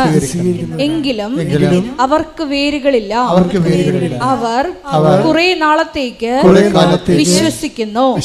എന്നാൽ പ്രലോഭനങ്ങളുടെ സമയത്ത് എന്ന് പറഞ്ഞ എന്നാൽ പ്രലോഭനങ്ങളുടെ സമയത്ത് അവർ വീണു പോകുന്നു. അപ്പൊ ഇവിടുത്തെ വില്ലൻ ആരാണ്? പ്രലോഭനമാണ്. പ്രലോഭനം എന്ന് പറഞ്ഞാൽ എന്താണ്? ഒരു പ്രലോഭനം. ഇപ്പോൾ നിങ്ങൾ ഉടമ്പടി എടുത്തു, നിങ്ങൾ ജോലിക്ക് വേണ്ടിയാണ് ഉടമ്പടി എടുത്തിരിക്കുന്നത്. അപ്പോൾ ജോലിക്ക് വേണ്ടി ഉടമ്പടി എടുത്തിരിക്കുമ്പോൾ പ്രലോഭനം വരാൻ പോണത് എങ്ങനെയാണ്? അതിൻ്റെ പ്രലോഭനം അതിൽ തന്നെയാണ് ആ പ്രലോഭനം വരണത്. വെച്ചാൽ ഉടമ്പടി എടുക്കാത്ത ഒരാൾക്ക് നിങ്ങൾ വിചാരിച്ച ജോലി കിട്ടും. അപ്പോൾ അത് പ്രലോഭനമാണ്. അത് മനസ്സിലാക്കണമെങ്കിൽ കുറച്ച് പാടാണ്. നിങ്ങൾ കല്യാണം കെട്ടാൻ വേണ്ടിയാണ് ഉടമ്പടി എടുത്തിരിക്കുന്നത്. ഒരിടപെടെ ഇല്ലാത്ത ആൾക്കാർ നാളെ കല്യാണം കഴിച്ച് പോയി നിങ്ങളുടെ മുമ്പിൽ കൂടി ചെണ്ടി പിടിച്ചുകൊണ്ട് പോയി കാറേ വന്ന് ഇറങ്ങുമ്പോൾ ദൈവം നിങ്ങൾ അണ്ടി കളഞ്ഞ അണ്ണാനെപ്പോലെ ഇരിക്കും. 2 തിരി പോയില്ല എന്ന് പറയും കർത്താവ് കത്തിച്ചത്. ഒരു തിരിയും കത്തിക്കാത്ത ആൾക്കാർ ചെണ്ടി പിടിച്ച് നടക്കണം. ഇതിനാണ് പ്രലോഭനം. അപ്പോൾ അവർ നമ്മളുണ്ടാക്കുന്ന പ്രലോഭനം അറിയണമെങ്കിൽ ശരിക്കും പരിശുദ്ധാത്മാവിന് വേണം. കാര്യം ആൾക്കാരുടെ എല്ലാം വീഴ്ചയുടെ ഒരു കാര്യം, വീഴ്ചയുടെ 90% നമ്മൾ വീഴ്ചകളുടെ സർവേ നടത്തിക്കൊണ്ടാണ് പരിശുദ്ധാത്മാവ് ഇത് ഈ സംഭവം തീരുമാനം ഉണ്ടാക്കിയിരിക്കുന്നത്. വെളിപാടൻ ഭജനം എന്ന് പറയുന്നത് പരിശുദ്ധാത്മാവല്ലേ ചെയ്യണത്. പരിശുദ്ധാത്മാവ് എന്ന് പറയുമ്പോൾ സുപ്രീം കോടതി ഫുൾ ബെഞ്ചിലുള്ള തീരുമാനമാണ്. പരിശുദ്ധാത്മാവ് സർവേ നടത്തിയപ്പോൾ കണ്ടുപിടിച്ചത് എന്താണ്? ആൾക്കാർ വീണു പോകാൻ കാരണം എന്താണ്? പ്രലോഭനമാണ്. അതാ സംഭവം. പ്രാർത്ഥിച്ച നമ്മുടെ അണ്ടികളഞ്ഞ അണ്ണാനെപ്പോലെയും പ്രാർത്ഥിക്കാത്തവൻ രക്ഷപ്പെട്ടു പോവുകയും ചെയ്യും. ഇതിനേക്കാൾ വലിയ പ്രലോഭനം എന്തുണ്ട്? ഇത് ദൈവം തന്നെ കരുതിക്കൂട്ടി ചിലപ്പോൾ നിങ്ങൾക്കൊരു പ്രലോഭനം തന്നെന്ന് വരും. പ്രലോഭിപ്പിക്കണ ദൈവത്തിൻ്റെ പരിപാടി അല്ലെന്ന് പറയാനും വളർച്ചയുടെ ഭാഗമായിട്ട് ഇത് അഭിനിവാര്യമായൊരു ഘടകമാണ്. വളർച്ചയുടെ യേശുക്രിസ്തുവിനെ പോലും പ്രലോഭനങ്ങളിൽ നിന്ന് ഒഴിവാക്കാൻ ദൈവത്തിന് പറ്റിയില്ല. അതാണ് പ്രശ്നം. ഈ മനുഷ്യത്വം ദൈവികതയിലേക്ക് ഒരു ട്രാൻസിഷൻ സംഭവിക്കുമ്പോൾ അതിൻ്റെ അകത്ത് അനിവാര്യ ഘടകമാണ് temptation. Temptation is the inevitable section ആണ്. അതെന്തിൻ്റെയാണ്? ഈ വളർച്ചയുടെ ഒരു ഘടകമാണത്. ട്രാൻസിഷൻ, ഒരു പരിവർത്തനം. മനുഷ്യ സ്വഭാവത്തിൽ നിന്ന് നമ്മൾ ദൈവസ്വഭാവത്തിലേക്ക് ഈ ഉടമ്പടി നമ്മൾ മാറ്റുമ്പോൾ അതിൻ്റെ അകത്തൊരു ഘടകമാണ് പ്രലോഭനം. ക്രിസ്തുവിനെപ്പോലും അതിൽ നിന്ന് മാറ്റാൻ പറ്റത്തില്ല. അതുകൊണ്ടാണ് മരുഭൂമിയിൽ പരീക്ഷയൊക്കെ വെച്ചിരിക്കുന്നത്. ആ മരുഭൂമിയിൽ ഒരു മനുഷ്യന് ഉണ്ടാകാവുന്ന പ്രലോഭനങ്ങളുടെ സെക്ഷൻസ് തിരിച്ചവിടെ പ്രലോഭനങ്ങൾ പറയുന്നുണ്ട്. ശരിക്കും പറഞ്ഞാൽ ആ പിശാചിനെ ക്രിസ്തു ഇപ്പോൾ പ്രലോഭനം എന്തുകൊണ്ട് ദൈവത്തിൽ നിന്ന് വരുന്നതെന്ന് ഞാൻ പറഞ്ഞതിൻ്റെ കാരണം വെച്ച് കഴിഞ്ഞാൽ, ദൈവത്തിൽ ഇപ്പോൾ പിശാച് ആണ് യേശുവിനെ പ്രലോഭിപ്പിച്ചതെന്ന് നമ്മൾ പറയുന്നുണ്ടെങ്കിലും അത് ശരിക്കും പറഞ്ഞാൽ ദൈവത്തിൽ നിന്നുള്ള ഒരു പ്രലോഭനമാണെന്ന് ഞാൻ പറയും. അതിന് പറയാൻ കാരണം പരിശുദ്ധാത്മാവിൻ്റെ പഴയ അക്കൗണ്ടുകളാണ്. പരിശുദ്ധാത്മാവ് തന്നെയല്ല ഈ പഴയ നിയമം പുതിയ നിയമം എഴുതിയിരിക്കണത്. ഈ പഴയ നിയമത്തിലെ പരിശുദ്ധാത്മാവിൻ്റെ പഴയ അക്കൗണ്ടിൽ ജോബിൻ്റെ അടുത്തേക്ക് പിശാചാണ് വരണത്, ഇല്ലേ? ജോബിൻ്റെ അടുത്ത് പിശാച് വരുമ്പോൾ ദൈവം പിശാചിനോട് ചോദിക്കുന്ന ഒരു ചോദ്യമുണ്ട്. എന്താണ്? നീ എൻ്റെ ദാസനായ ജോബിനെ കണ്ടോ? അപ്പോൾ ഉടനെ ദൈവത്തോട് പിശാച് പറയും, ദൈവം എന്താ ഉദ്ദേശിച്ചത് എനിക്ക് മനസ്സിലായി. അവൻ ഇന്ന് വരെ ദൈവത്തെ തള്ളി പറഞ്ഞിട്ടില്ല, അവൻ നീതിമാനാണെന്നല്ലേ. അതിൻ്റെ കാരണം നീ അവന് ചുറ്റും വേലി കെട്ടി വെച്ചിരിക്കണ കൊണ്ടല്ലേ? വേലി കെട്ടി വെച്ചിരിക്കണ കൊണ്ടല്ലേ? അവൻ്റെ സമ്പത്തിന് ചുറ്റും നീ വേലി കെട്ടി. അവൻ്റെ മക്കൾക്കാർക്കും ഒരു കുഴപ്പമില്ല, അവൻ്റെ സമ്പത്തിന് നഷ്ടമൊന്നുമില്ല, അവൻ്റെ ആരോഗ്യത്തിന് കുഴപ്പമൊന്നുമില്ല. നീ ആ വേലി ഒന്ന് പൊളിച്ച് ജോബിൻ്റെ ശരീരത്തിൽ ഞാൻ തൊട്ട് കഴിഞ്ഞാൽ അപ്പം തന്നെ അത് കുട്ടം പിടിക്കും. അപ്പോഴവൻ നിന്നെ തള്ളിപ്പറഞ്ഞ ഞാൻ കാണിക്കാം. അവൻ്റെ മക്കളെ ഞാൻ കൈ കൊണ്ട് അവൻ പിടത്തല് ഇടിവിട്ട് കയറ്റി മരിക്കും. അപ്പോൾ അവൻ നിന്നെ തള്ളിപ്പറഞ്ഞ ഞാൻ കാണിക്കാം. ഇങ്ങനെ പറഞ്ഞപ്പോൾ ദൈവം പറഞ്ഞു, ശരി, ഞാൻ വേലി പൊളിക്കാൻ നിന്നെ അനുവദിച്ചിരിക്കുന്നു. അപ്പോൾ ആരെയാണ് ജോബിനെ പരീക്ഷിക്കാൻ വേണ്ടി അനുവദിച്ചത്? പിശാചല്ല, ദൈവമല്ലേ? അതാ സംഭവം. അപ്പോൾ ക്രിസ്തുവിൻ്റെ അടുത്തും പിശാച് വരുന്നത് ദൈവത്തിൻ്റെ ഒരു കൺസെൻറ്റോട് കൂടിയാണ്. അല്ലാതെ എൻ്റെ ഒരു സ്വകാര്യമായ ആലോചന ഇപ്പം കിട്ടിയ പറയണമല്ല, ഞാൻ പഠിച്ചു വെച്ച് പറയണമല്ല ഇത്. എന്ന് വെച്ചാൽ നമുക്കൊരു പ്രലോഭനം വരുമ്പോൾ അതിൻ്റെ കാരണം മുഴുവൻ നമ്മളാണെന്ന് പറയരുത്. ദൈവം തന്നെ നമ്മൾക്ക് അപ്ഗ്രേഡ് ട്രാൻസിഷനിൽ ടെംപ്റ്റേഷൻ തരും, നമുക്കൊന്ന് അപ്ഗ്രേഡ് ചെയ്യാൻ വേണ്ടി. നമ്മൾ ഈ വളർച്ചയാണല്ലോ അത് മുമ്പേ. കാര്യം ആധ്യാത്മിക ജീവിതം വളർച്ചയാണ്. ദൈവ പൈതലാണ് നമ്മളെങ്കിൽ പൈതൽ എപ്പോഴും വളർന്നുകൊണ്ടേയിരിക്കും. ദൈവപൈതലാണ് നമ്മൾ. അപ്പോൾ ദൈവപൈതലിൻ്റെ ഒരു പ്രത്യേകത എന്താ? ബയോളജിക്കൽ ഗ്രോത്ത് ഉണ്ടാകും, അതുപോലെ സ്പിരിച്വൽ ഗ്രോത്ത് ഉണ്ടാകും, വളർച്ച ഉണ്ടാകും. വളർച്ച ഉണ്ടാകണം മുഴുവനും ഈ ട്രാൻസിഷനിൽ ടെംപ്റ്റേഷൻ വന്നുകൊണ്ടിരിക്കും. അത് ചിലപ്പോൾ സ്വാഭാവികമായിട്ടുണ്ടാകും, ചിലപ്പോൾ ദൈവം കരുതിക്കൂട്ടി നമുക്ക് തരും. അപ്പോൾ കരുതിക്കൂട്ടി തരുമ്പോൾ നമ്മളെ ശ്രദ്ധിക്കണമെങ്കിൽ പരിശുദ്ധാത്മാവ് നമുക്ക് മസ്റ്റാണ്. പരിശുദ്ധാത്മാവാണ് ഇത് വിവേചിക്കുന്നത്. പരിശുദ്ധാത്മാവ് വിവേചിച്ച് പറയും. ഇപ്പം തന്നെ ഞാൻ എപ്പോഴും ഓർക്കുവേ, അതായത് ഈ രണ്ട് യാക്കോബിനെയും യോഹന്നാനെയും സമറിയായിലൂടെ പറഞ്ഞു വിട്ടത് ആരാണ്? ക്രിസ്തു അല്ലേ പറഞ്ഞു വിട്ടത്? ജെറുസലേമിലേക്ക് പോകണം, വഴിയൊരുക്കണം, വീടൊരുക്കണം, രാത്രി താമസിക്കണം എന്നൊക്കെ പറഞ്ഞുകൊണ്ട് അവരെ പറഞ്ഞു വിട്ടത് ആരാണ്? ക്രിസ്തു, ഈശോ തന്നെ പറഞ്ഞു വിട്ടത്. അവർ കൊടുവാളും വടിവാളുമായിട്ട് ഇവന്മാരുടെ പെടല് വെട്ടാൻ വേണ്ടി ഇരിക്കണം എന്നറിയാവുന്നത് ആർക്കാണ്? ക്രിസ്തുവിനാണ്. അപ്പോൾ അതിൻ്റെ അർത്ഥം വടിവാളിൻ്റെ താഴേക്ക് ഇവരെ പറഞ്ഞു വിട്ടതല്ലേ ശരിക്കും പറഞ്ഞാൽ. എന്തുകൊണ്ടാണ് പറഞ്ഞു വിട്ടതിൻ്റെ കാര്യം? ഇവന്മാരിപ്പോഴും ശിഷ്യന്മാരായിട്ടില്ല. അതാണ് പ്രശ്നം. ശിഷ്യന്മാരാണെന്ന് പറഞ്ഞിങ്ങനെ അഭ്യാസം കാണിച്ച് വിഷം കെട്ടി നടക്കണതല്ലാതെ they are not actual disciples. അവർക്ക് ഇപ്പോഴും വൈരാഗ്യമുണ്ട്, വിദ്വേഷമുണ്ട്. എത്രയോ പ്രാവശ്യം ഈശോ പറഞ്ഞാണ്. ഇതിനെ കുറച്ച് കഴിയുമ്പോൾ ഈശോ പറയും, എന്നെ അനുഗമിക്കാൻ ആഗ്രഹിക്കുന്നവൻ വടിവാളും കൊണ്ടല്ല നടക്കേണ്ടത്, മറിച്ച് കുരിശ് എടുക്കണമെന്ന് പറയും. ഇത് പറയണതിന് മുമ്പാണ് ഈശോ ആദ്യം ഈ വടിവാള് ഉപയോഗിക്കേണ്ട സാഹചര്യം വരണ സാഹചര്യം സിറ്റുവേഷൻസ് ക്രിയേറ്റ് ചെയ്യും. അങ്ങനെയാണ് സമറിയായിലോട്ട് ചെല്ലുമ്പോൾ സമറിയ ഇവരോട് ചോദിക്കും, നിങ്ങൾ എവിടെ പോണ്?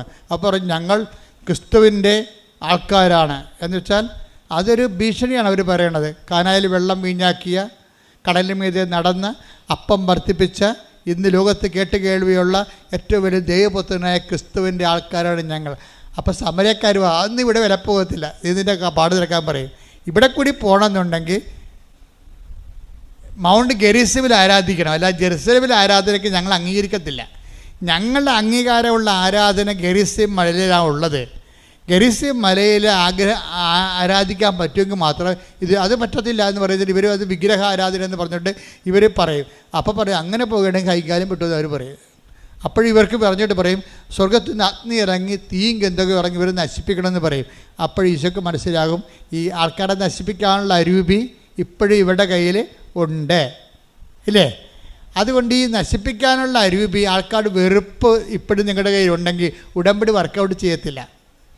പറഞ്ഞ മനസ്സിലായോ? ഉടമ്പടി ദൈവം ബയലാറ്ററൽ എഗ്രിമെൻ്റ് അല്ലേ? ഉടമ്പടി ദൈവം വിശുദ്ധനായ നീ എൻ്റെ മുമ്പാകെ നടക്കണമെന്നല്ലേ ഉടമ്പടി. എബ്രാഹത്തോട് എന്താ പറഞ്ഞത്? 17:1 നീ എൻ്റെ ഉൽപ്പത്തി പുസ്തകം, നീ എൻ്റെ മുമ്പാകെ നടക്കണം. എന്താണ്? വിശുദ്ധനായിരിക്കുക. അപ്പോൾ ഉടമ്പടി വിശുദ്ധിയുള്ള വ്യക്തിക്ക് മാത്രമേ ഉടമ്പടി ചെയ്യാൻ പറ്റത്തുള്ളൂ. ദൈവം വിശുദ്ധനായത് കൊണ്ടാണ്. ഇവരുടെ ഉള്ളിൽ വൈരാഗ്യം, വിദ്വേഷവും, ചതിയും, അഹങ്കാരവും, മുൻകോപവും ഉള്ളത് കൊണ്ട് അത് ഇവരെ കൊണ്ട് തന്നെ പുറത്തെടുപ്പിക്കാൻ വേണ്ടി കരുതിക്കുട്ടി ഇവർക്കൊരു പ്രലോഭനം കൊടുക്കുകയാണ്. എന്താ കൊടുക്കണത്? ആ സമറിയായിലൂടെ വിടുകയാണ്. ഈശോക്കറിയാം അവിടെ വടിവാളുമായിട്ട് ആൾക്കാർ നിൽക്കുന്നുണ്ടെന്ന്. ആ വടിവാളിൻ്റെ നേരെ ഇവരെ വിടുകയാണ്. അപ്പോൾ അവർ വെട്ടുമെന്ന് പറയുമ്പോൾ പറയും, ഇവർ തിരിച്ചു വരും. കർത്താവേ, സ്വർഗത്തിൽ നിന്ന് അഗ്നി ഇറങ്ങി ഏലിയായെപ്പോലെ, ഏലിയാണല്ലോ അഗ്നി ഇറക്കിയ ആളെ, അപ്പോൾ ആ ഏലിയായെപ്പോലെ ഇവരെ നശിപ്പിക്കാൻ ഞങ്ങൾ കൽപ്പിക്കട്ടെ, അതിന് അധികാരം തരാൻ പറയും. എന്നുവെച്ചാൽ അവരെ കൊല്ലാനുള്ള അധികാരം ചോദിക്കുകയാണ്. അപ്പോൾ ഈശോ ചോദിക്കുന്നത് എന്താണ്? എന്ത് അരൂപിയാണ് നിങ്ങൾക്കുള്ളതെന്ന് നിങ്ങൾക്ക് അറിയത്തില്ല. എന്ത് അരൂപിയാണുള്ളത്? കൊല്ലണ അരൂപി എന്താണ്? നശിപ്പിക്കണ അരൂപി എന്താ? കൊല്ലാനും നശിപ്പിക്കാനുമാണ് കള്ളം വരുന്നതെന്ന് ഈശോ പറഞ്ഞില്ലേ? ആ അരൂപിയാണ് കക്ഷികൾക്കുള്ളത്. അത് കർത്താവിനറിയാം. ഇവർ ഉടമ്പടി ജീവിക്കണേ, പല കൈയിരിപ്പ് മോശമാണ്. യോഹന്നാൻ 10:10 എന്താ പറയണേ? 10:10 അരൂപി എന്താണ്? കൊല്ലാനും നശിപ്പിക്കാനുമാണ് കള്ളം വരുന്നത്. അപ്പോൾ അഗ്നി ഇറങ്ങി നശിപ്പിക്കട്ടെ എന്ന് ചോദിക്കുമ്പോൾ ഇവിടെ ഉള്ളിലുള്ള ആളുടെ അരൂപി എന്താണ്? സാത്താന്യമായ അരൂപിയാണ് ഇവർക്കുള്ളത്. ഇവരെയും വെച്ചുകൊണ്ട് ഇനി മുന്നോട്ട് പോകാൻ പറ്റത്തില്ലെന്നാണ് ഈശോ പച്ച മലയാളത്തിൽ പറഞ്ഞത്. ഇനി ഈ യാക്കോബിനെയും യോഹന്നാനെയും കൂടി കൊണ്ടുപോകാൻ പറ്റത്തില്ല. എന്താണ്? ഈ കക്ഷികൾക്ക് എൻ്റെ കൂടെ നടക്കാൻ പറ്റത്തില്ല. എന്നിട്ട് കുറച്ച് കഴിയുമ്പോൾ ഈശോ പറയും, എന്നെ അനുഗമിക്കാനാണ് ആഗ്രഹിക്കുന്നതെങ്കിൽ എന്ത് ചെയ്യണം? സ്വയം. ഇപ്പം നിങ്ങൾക്കിട്ട് കൊണ്ടപ്പോഴല്ലേ നിങ്ങൾ അവരെ തന്തക്ക് വിളിച്ചത്? അതല്ലേ സ്വയം എന്ന് പറയണത്. എന്നെ അനുഗമിക്കാൻ ആഗ്രഹിക്കണമെന്നുണ്ടെങ്കിൽ സ്വയം പരിത്യജിക്കണം. അവിടെയാണ് ക്ഷമ വരണത്. ക്ഷമ. പിന്നെന്താണ്? ദയ, നന്മ, വിശ്വസ്തത. വിശ്വസ്തത ഉടമ്പടിയുടെ മെയിൻ സംഭവമാണ് വിശ്വസ്തത. എന്തെല്ലാം പുലിവാലുണ്ടായാലും നമ്മുടെ പ്രാർത്ഥന കേട്ടില്ലെങ്കിലും പ്രാർത്ഥിക്കാത്ത ഉടമ്പടി എടുക്കാത്ത ആൾക്കാർ ഭൗതികമായ നേട്ടം കൊയ്യണ കണ്ടാലും നമ്മൾ ദൈവത്തോട് വിശ്വസ്തത പാലിക്കും. പിടികിട്ടിയ അവിടെ വിശ്വസ്ത വരണത്. വിശ്വസ്ത വരണ എവിടെയാണ്? അതായത് നമ്മൾക്ക്, അതായത് മറ്റുള്ള വ്യക്തികളെ ഉടമ്പടി എടുക്കാത്തവർക്ക് നമ്മൾ പറയുന്ന ഭൗതിക ആനുകൂല്യം, അവിടെ സ്ഥലം വിറ്റുമാറുക, അവർക്ക് ജോലി കിട്ടുക, അവർക്ക് പ്രൊമോഷൻ കിട്ടുക, അവർക്ക് വിസ വരിക, ഇങ്ങനെയുള്ള സ്ഥലങ്ങൾ മറ്റുള്ളവർക്ക് സംഭവിക്കുകയും നമ്മൾക്ക് സംഭവിക്കാതിരിക്കുകയും ചെയ്യുമ്പോൾ സ്വാഭാവികമായിട്ടും നമുക്ക് ഒരു നീരസം തോന്നുകയും നമ്മൾ ഉടമ്പടിയിൽ മാന്യം കാണിക്കുകയും വേര് താഴേക്കില്ലാത്ത കൊണ്ട് ചിലപ്പോൾ ഉടമ്പടി വീണു പോവുകയും വിശ്വസ്തത കുറയുകയും ചെയ്യും. ഈ വിശ്വസ്തത പ്രധാനപ്പെട്ട കാര്യമായതുകൊണ്ടാണ് ഈ വീഴ്ചയും വിശ്വസ്തതയും ഇൻ്റർകണക്റ്റഡാണ്. നമുക്കൊരു നമ്മൾ ഒരു കാര്യത്തിൽ ഉടമ്പടി വീണു പോയാൽ അതിൻ്റെ അർത്ഥം വീഴ്ച വന്നിരിക്കേണ്ട വിശ്വസ്തതയിലാണ്. അതിൽ ഒരു പങ്ക് ദൈവത്തിൽ നിന്നാണ് നിങ്ങൾ വിശ്വസ്തത കുറഞ്ഞിരിക്കുന്നത്. ഉടമ്പടിയിൽ ഉപ്പെന്നും സംഭവമില്ലേ, അതെന്താണ്? സോൾട്ട് ഓഫ് ദി കവനൻ്റ് എന്നാണ് വിളിക്കുന്നത്. ടേക്ക് ദ ബെഡഫോർഡ് 18:19 സംഖ്യ 18:19 ഇസ്രായേൽ ജനം കർത്താവിന് നിരാജനമായി. നിരാജനം എന്നൊക്കെ പറഞ്ഞ ഉപ്പ് തളിച്ചതിൻ്റെ അർത്ഥം ഇംഗ്ലീഷ് ബൈബിളിൽ കവനൻ്റ് ഓഫ് സാൾട്ട് എന്ന ഉപ്പിൻ്റെ ഉടമ്പടി എന്ന് എഴുതിയിരിക്കുന്നത്. ഇവർ തർജ്ജമ ചെയ്ത് വന്നപ്പോൾ ഭയങ്കര കഷ്ടമായിപ്പോയി. തർജ്ജമക്കാർ നമ്മളെ കുറേ പണി തന്നിട്ടുണ്ട് നമുക്ക്. കാര്യം ഇംഗ്ലീഷ് ബൈബിൾ നോക്കിയാൽ മനസ്സിലാകും. എന്ന് വെച്ച് കഴിഞ്ഞാൽ സോൾട്ട് ഓഫ് ദി കവനൻ്റ്, ഉപ്പിൻ്റെ ഉടമ്പടി എന്നാണ് കിടക്കണത്. വെച്ചാൽ ഉപ്പിട്ട ഉടമ്പടി. കാര്യം ഉടമ്പടി വസ്തുവിൽ ഉപ്പ് തളിക്കണത് സംഖ്യാപുസ്തകം മുതൽ തന്നെ ഉള്ള ഒരു പാരമ്പര്യമാണ്. കാര്യം അന്ന് ഉടമ്പടി ദൈവനാമത്തിൽ ഉടമ്പടി ചെയ്യുന്നവർ അങ്ങോട്ടും ഇങ്ങോട്ടും ഉപ്പ് കൈമാറും. അതിൻ്റെ ചരിത്രം അതാണ്. ഉപ്പ് അങ്ങോട്ട് കൈമാറിയിട്ട് ഉപ്പ് അങ്ങോട്ടും ഇങ്ങോട്ടും തിന്നും. എന്ന് വെച്ചാൽ അതിൻ്റെ അർത്ഥം എന്താണ്? വിശ്വസ്തത. കവനൻ്റാണ് ഉപ്പിൻ്റെ ഉടമ്പടി എന്ന് പറഞ്ഞു കഴിഞ്ഞാൽ ഉടമ്പടി ഉപ്പിൻ്റെ അടിസ്ഥാനത്തിലുള്ള ഉടമ്പടിയാണ്. എന്ന് വെച്ചാൽ ഉപ്പ് ആൾക്കാർ അങ്ങോട്ടും ഇങ്ങോട്ടും ഒരു നുള്ളെടുത്ത് വായിലിടും, എന്നിട്ട് അത് ഇറക്കും. അതാണ് വിശ്വസ്തതയുടെ ഭാഗമായിട്ടാണ് ഉപ്പ് അടയാളപ്പെടുത്തിയിരിക്കുന്നത്.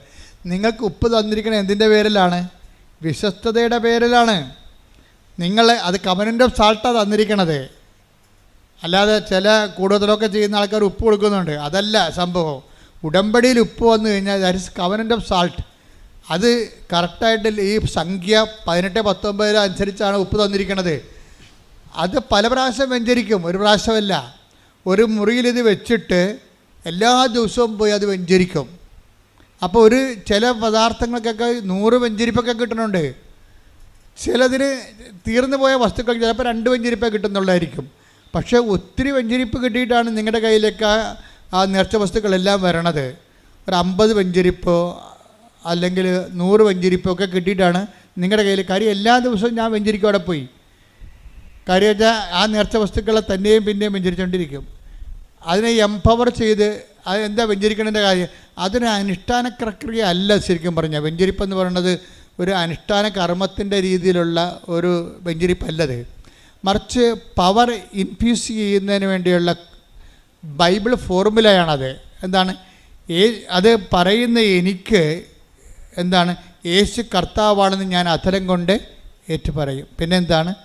ദൈവം അവനെ മരിച്ചോ എന്ന് ഉയർപ്പിച്ചെന്ന് ഹൃദയത്തിൽ വിശ്വസിക്കും. അപ്പോൾ റോമ 10:9 അനുസരിച്ചുകൊണ്ടാണ് വെഞ്ചരിപ്പ് ഉണ്ടാകുന്നത്. അല്ല പള്ളികളിൽ പായസം വെഞ്ചരിക്കണ പോലെയും അടിമ വെക്കണ പോലെയും അല്ലത്. അതിനൊരു സിമ്പിൾ ഫോർമുലയാണ് അവർ ഉപയോഗിക്കുന്നത്. പക്ഷെ നമ്മൾ രക്ഷാകര ഫോർമുലയാണ് ഉപയോഗിക്കുന്നത്. രക്ഷയുടെ ഫോർമുല ഇല്ലേ? രക്ഷയുടെ ഫോർമുല എന്താണ്? കൃപയുടെ ഫോർമുലയാണ്. നോട്ട് ബ്ലെസ്സിങ്ങിൻ്റെ ഫോർമുല അല്ല ഉപയോഗിക്കുന്നത്, കൃപയുടെ ഫോർമുലയാണ്. അതെന്താണ്? യേശു കർത്താവാണെന്ന് അധരം കൊണ്ട് ഏറ്റുപറയും. പിന്നെ എന്താണ്? ദൈവം അവനെ മരിച്ചു ഉയർപ്പിച്ചെന്ന് ഹൃദയത്തിൽ വിശ്വസിക്കും. ഈ 2 ഫാക്കൽറ്റിയുടെ കണ്ണുക്കറാൻസ് വെച്ചിട്ടാണ് ഇതിലേക്ക് വെഞ്ചരിക്കും. എന്ത് വരും? യേശു കർത്താവാണെന്ന് അധരം കൊണ്ട് ഏറ്റുപറഞ്ഞാൽ ദൈവം അവനെ മരിച്ചു ഉയർപ്പിച്ചെന്ന് ഹൃദയത്തിൽ വിശ്വസിച്ച് കഴിഞ്ഞാൽ നമ്മൾ രക്ഷ പ്രാപിക്കും. രക്ഷ എന്താണ്? ലൂക്കാ 2:30 ക്രിസ്തു തന്നെയാണ്. അപ്പോൾ ക്രിസ്തുവിനെ ഈ മീഡിയം വെച്ച് നിങ്ങൾ പ്രാപിക്കണം. അതിനാണ് നിങ്ങളെക്കൊണ്ട് ഡീകോഡ് ചെയ്യിക്കണത്. നിങ്ങളെക്കൊണ്ട് ഡീകോഡ് ചെയ്യിക്കും. ഞങ്ങൾ ഈ കോഡ് ചെയ്തിരിക്കുന്ന സംഭവത്തെ, പവർ കോഡ് ചെയ്തിരിക്കുന്ന സംഭവത്തെ നിങ്ങളെക്കൊണ്ട് ഞങ്ങൾ എന്ത് ചെയ്യും? ഡീകോഡ് ചെയ്യിച്ചിട്ട് നിങ്ങളുടെ ജീവിതത്തിലേക്ക് ആ പവർ അനുഭവവേദ്യമാക്കാൻ നിങ്ങളോട് എന്ത് പറയും? യേശു കർത്താവാണെന്ന് അധരം കൊണ്ട് ഏറ്റു പറയുന്നതിന് പകരം ഞങ്ങൾ നിങ്ങളോട് പറയണത് വിശ്വാസപ്രമാണം ചെയ്യാനാണ് പറയണത്. പിടിയിട്ടില്ലേ? അപ്പോൾ ബുദ്ധിയും ബോധവും ഉള്ളവൻ വിശ്വാസ പ്രമാണം മുട്ടെന്ന് കൈ വിരിച്ചു പിടിച്ച് ചെല്ലും. എന്താ കാര്യം? വിശ്വാസ പ്രഖ്യാപനം കൈ വിരിച്ചു പിടിച്ചാണ് ചെയ്യേണ്ടത്. കാര്യം ക്രിസ്തു രക്ഷ പ്രഖ്യാപിച്ചത് കൈ വിരിച്ചു പിടിച്ച് കുരിശിൽ. അപ്പോൾ ക്രിസ്തുവിൻ്റെ രക്ഷാകര നടപടിക്രമങ്ങളോട് നമ്മൾ മാനസികമായിട്ട് യോജിച്ചുകൊണ്ടാണ് മുട്ടെന്ന് കൈ വിരിച്ചു പിടിച്ചിരിക്കണം. അല്ലാതെ കരിസ്മാറ്റിക് ചെയ്യണ പോലെ കൈ ഉയർത്തി പിടിക്കുകയല്ല. അത് തിരുവുദ്ധാനത്തിൻ്റെതാണ്. പരിഹാരം ചെയ്തത് കൈ വിരിച്ചു പിടിച്ചാണ്. രണ്ടിനും ഭയങ്കര വ്യത്യാസമാണ്. അപ്പം അതുകൊണ്ട് തന്നെ ചെയ്യണ കാര്യങ്ങൾ അതിൻ്റെ കൾട്ടനുസരിച്ച് തന്നെ ചെയ്യണം. അതിനൊരു പ്രത്യേകമായിട്ടുള്ള കൾട്ടുണ്ട്. പക്ഷേ ഇതിൻ്റെ എല്ലാം വേണ്ടത് വിശ്വാസവും ദൈവസ്നേഹവുമാണ് വേണ്ടത്. ഇതെല്ലാം ചെയ്യുമ്പോൾ ഇപ്പം നിങ്ങളുടെ ഉപ്പ് നിങ്ങൾ എടുക്കുമ്പോൾ എന്നെ ഓർക്കണം, ഞാൻ വിശ്വസ്തത പാലിച്ചിട്ടുണ്ട്. അല്ലാതെ കൃപാസനം കിട്ടിയതാണ് എന്ന് പറഞ്ഞുകൊണ്ട് ഉപ്പ് കൊണ്ടുപോയി വല്ലവൻ്റെ വീട്ടിൽ കൊടുക്കും. പല്ല് തേക്കാത്തവൻ്റെ വീട്ടിൽ കൂടെ ഉപ്പ് കൊടുക്കും. അവൻ ജനിച്ചിട്ട് പള്ളിക്കാർ കാണത്തില്ല. നിങ്ങൾക്ക് ബന്ധുക്കളായ സാഹചര്യം. പക്ഷേ ഞാൻ എപ്പോഴും പറയും, ഉടമ്പടിയിലുള്ള ആളാണ് അത് ആക്ടിവേറ്റ് ചെയ്യേണ്ടത്. വായി നോക്കിക്കണം വല്ല തെങ്ങിന് വിചാരിക്കണമെ കൊണ്ട് ചെയ്യാൻ പറ്റത്തില്ലത്. ചിലപ്പോൾ നിങ്ങളുടെ ആൾക്കാരായിരിക്കും. പക്ഷേ കാരണം ദൈവത്തിൻ്റെ ആൾക്കാരാകണ്ടേ? നിങ്ങളുടെ ആൾക്കാരായിരിക്കണം കൊണ്ട് വല്ല കാര്യമുണ്ടാ? ദൈവത്തിൻ്റെ ആൾക്കാരായിരിക്കണം. അതുകൊണ്ടാണ് രോഗികൾക്കാണ് നിങ്ങളുടെ ഉടമ്പടി തൈര് നിങ്ങൾ നിന്ന് തേച്ച് കൊടുക്കണമെന്ന് പറഞ്ഞതിൻ്റെ കാര്യം. കാര്യം നിങ്ങളല്ലേ ഉടമ്പടിയിലുള്ളത്. പക്ഷേ ഉടമ്പടി നിങ്ങൾ തേച്ചാലും ചില സമയത്ത് ഏക്കത്തില്ല. അതിൻ്റെ കാരണം വെച്ച് കഴിഞ്ഞാൽ നിങ്ങൾ ഉടമ്പടി അല്ലാത്ത കൊണ്ടാണ്.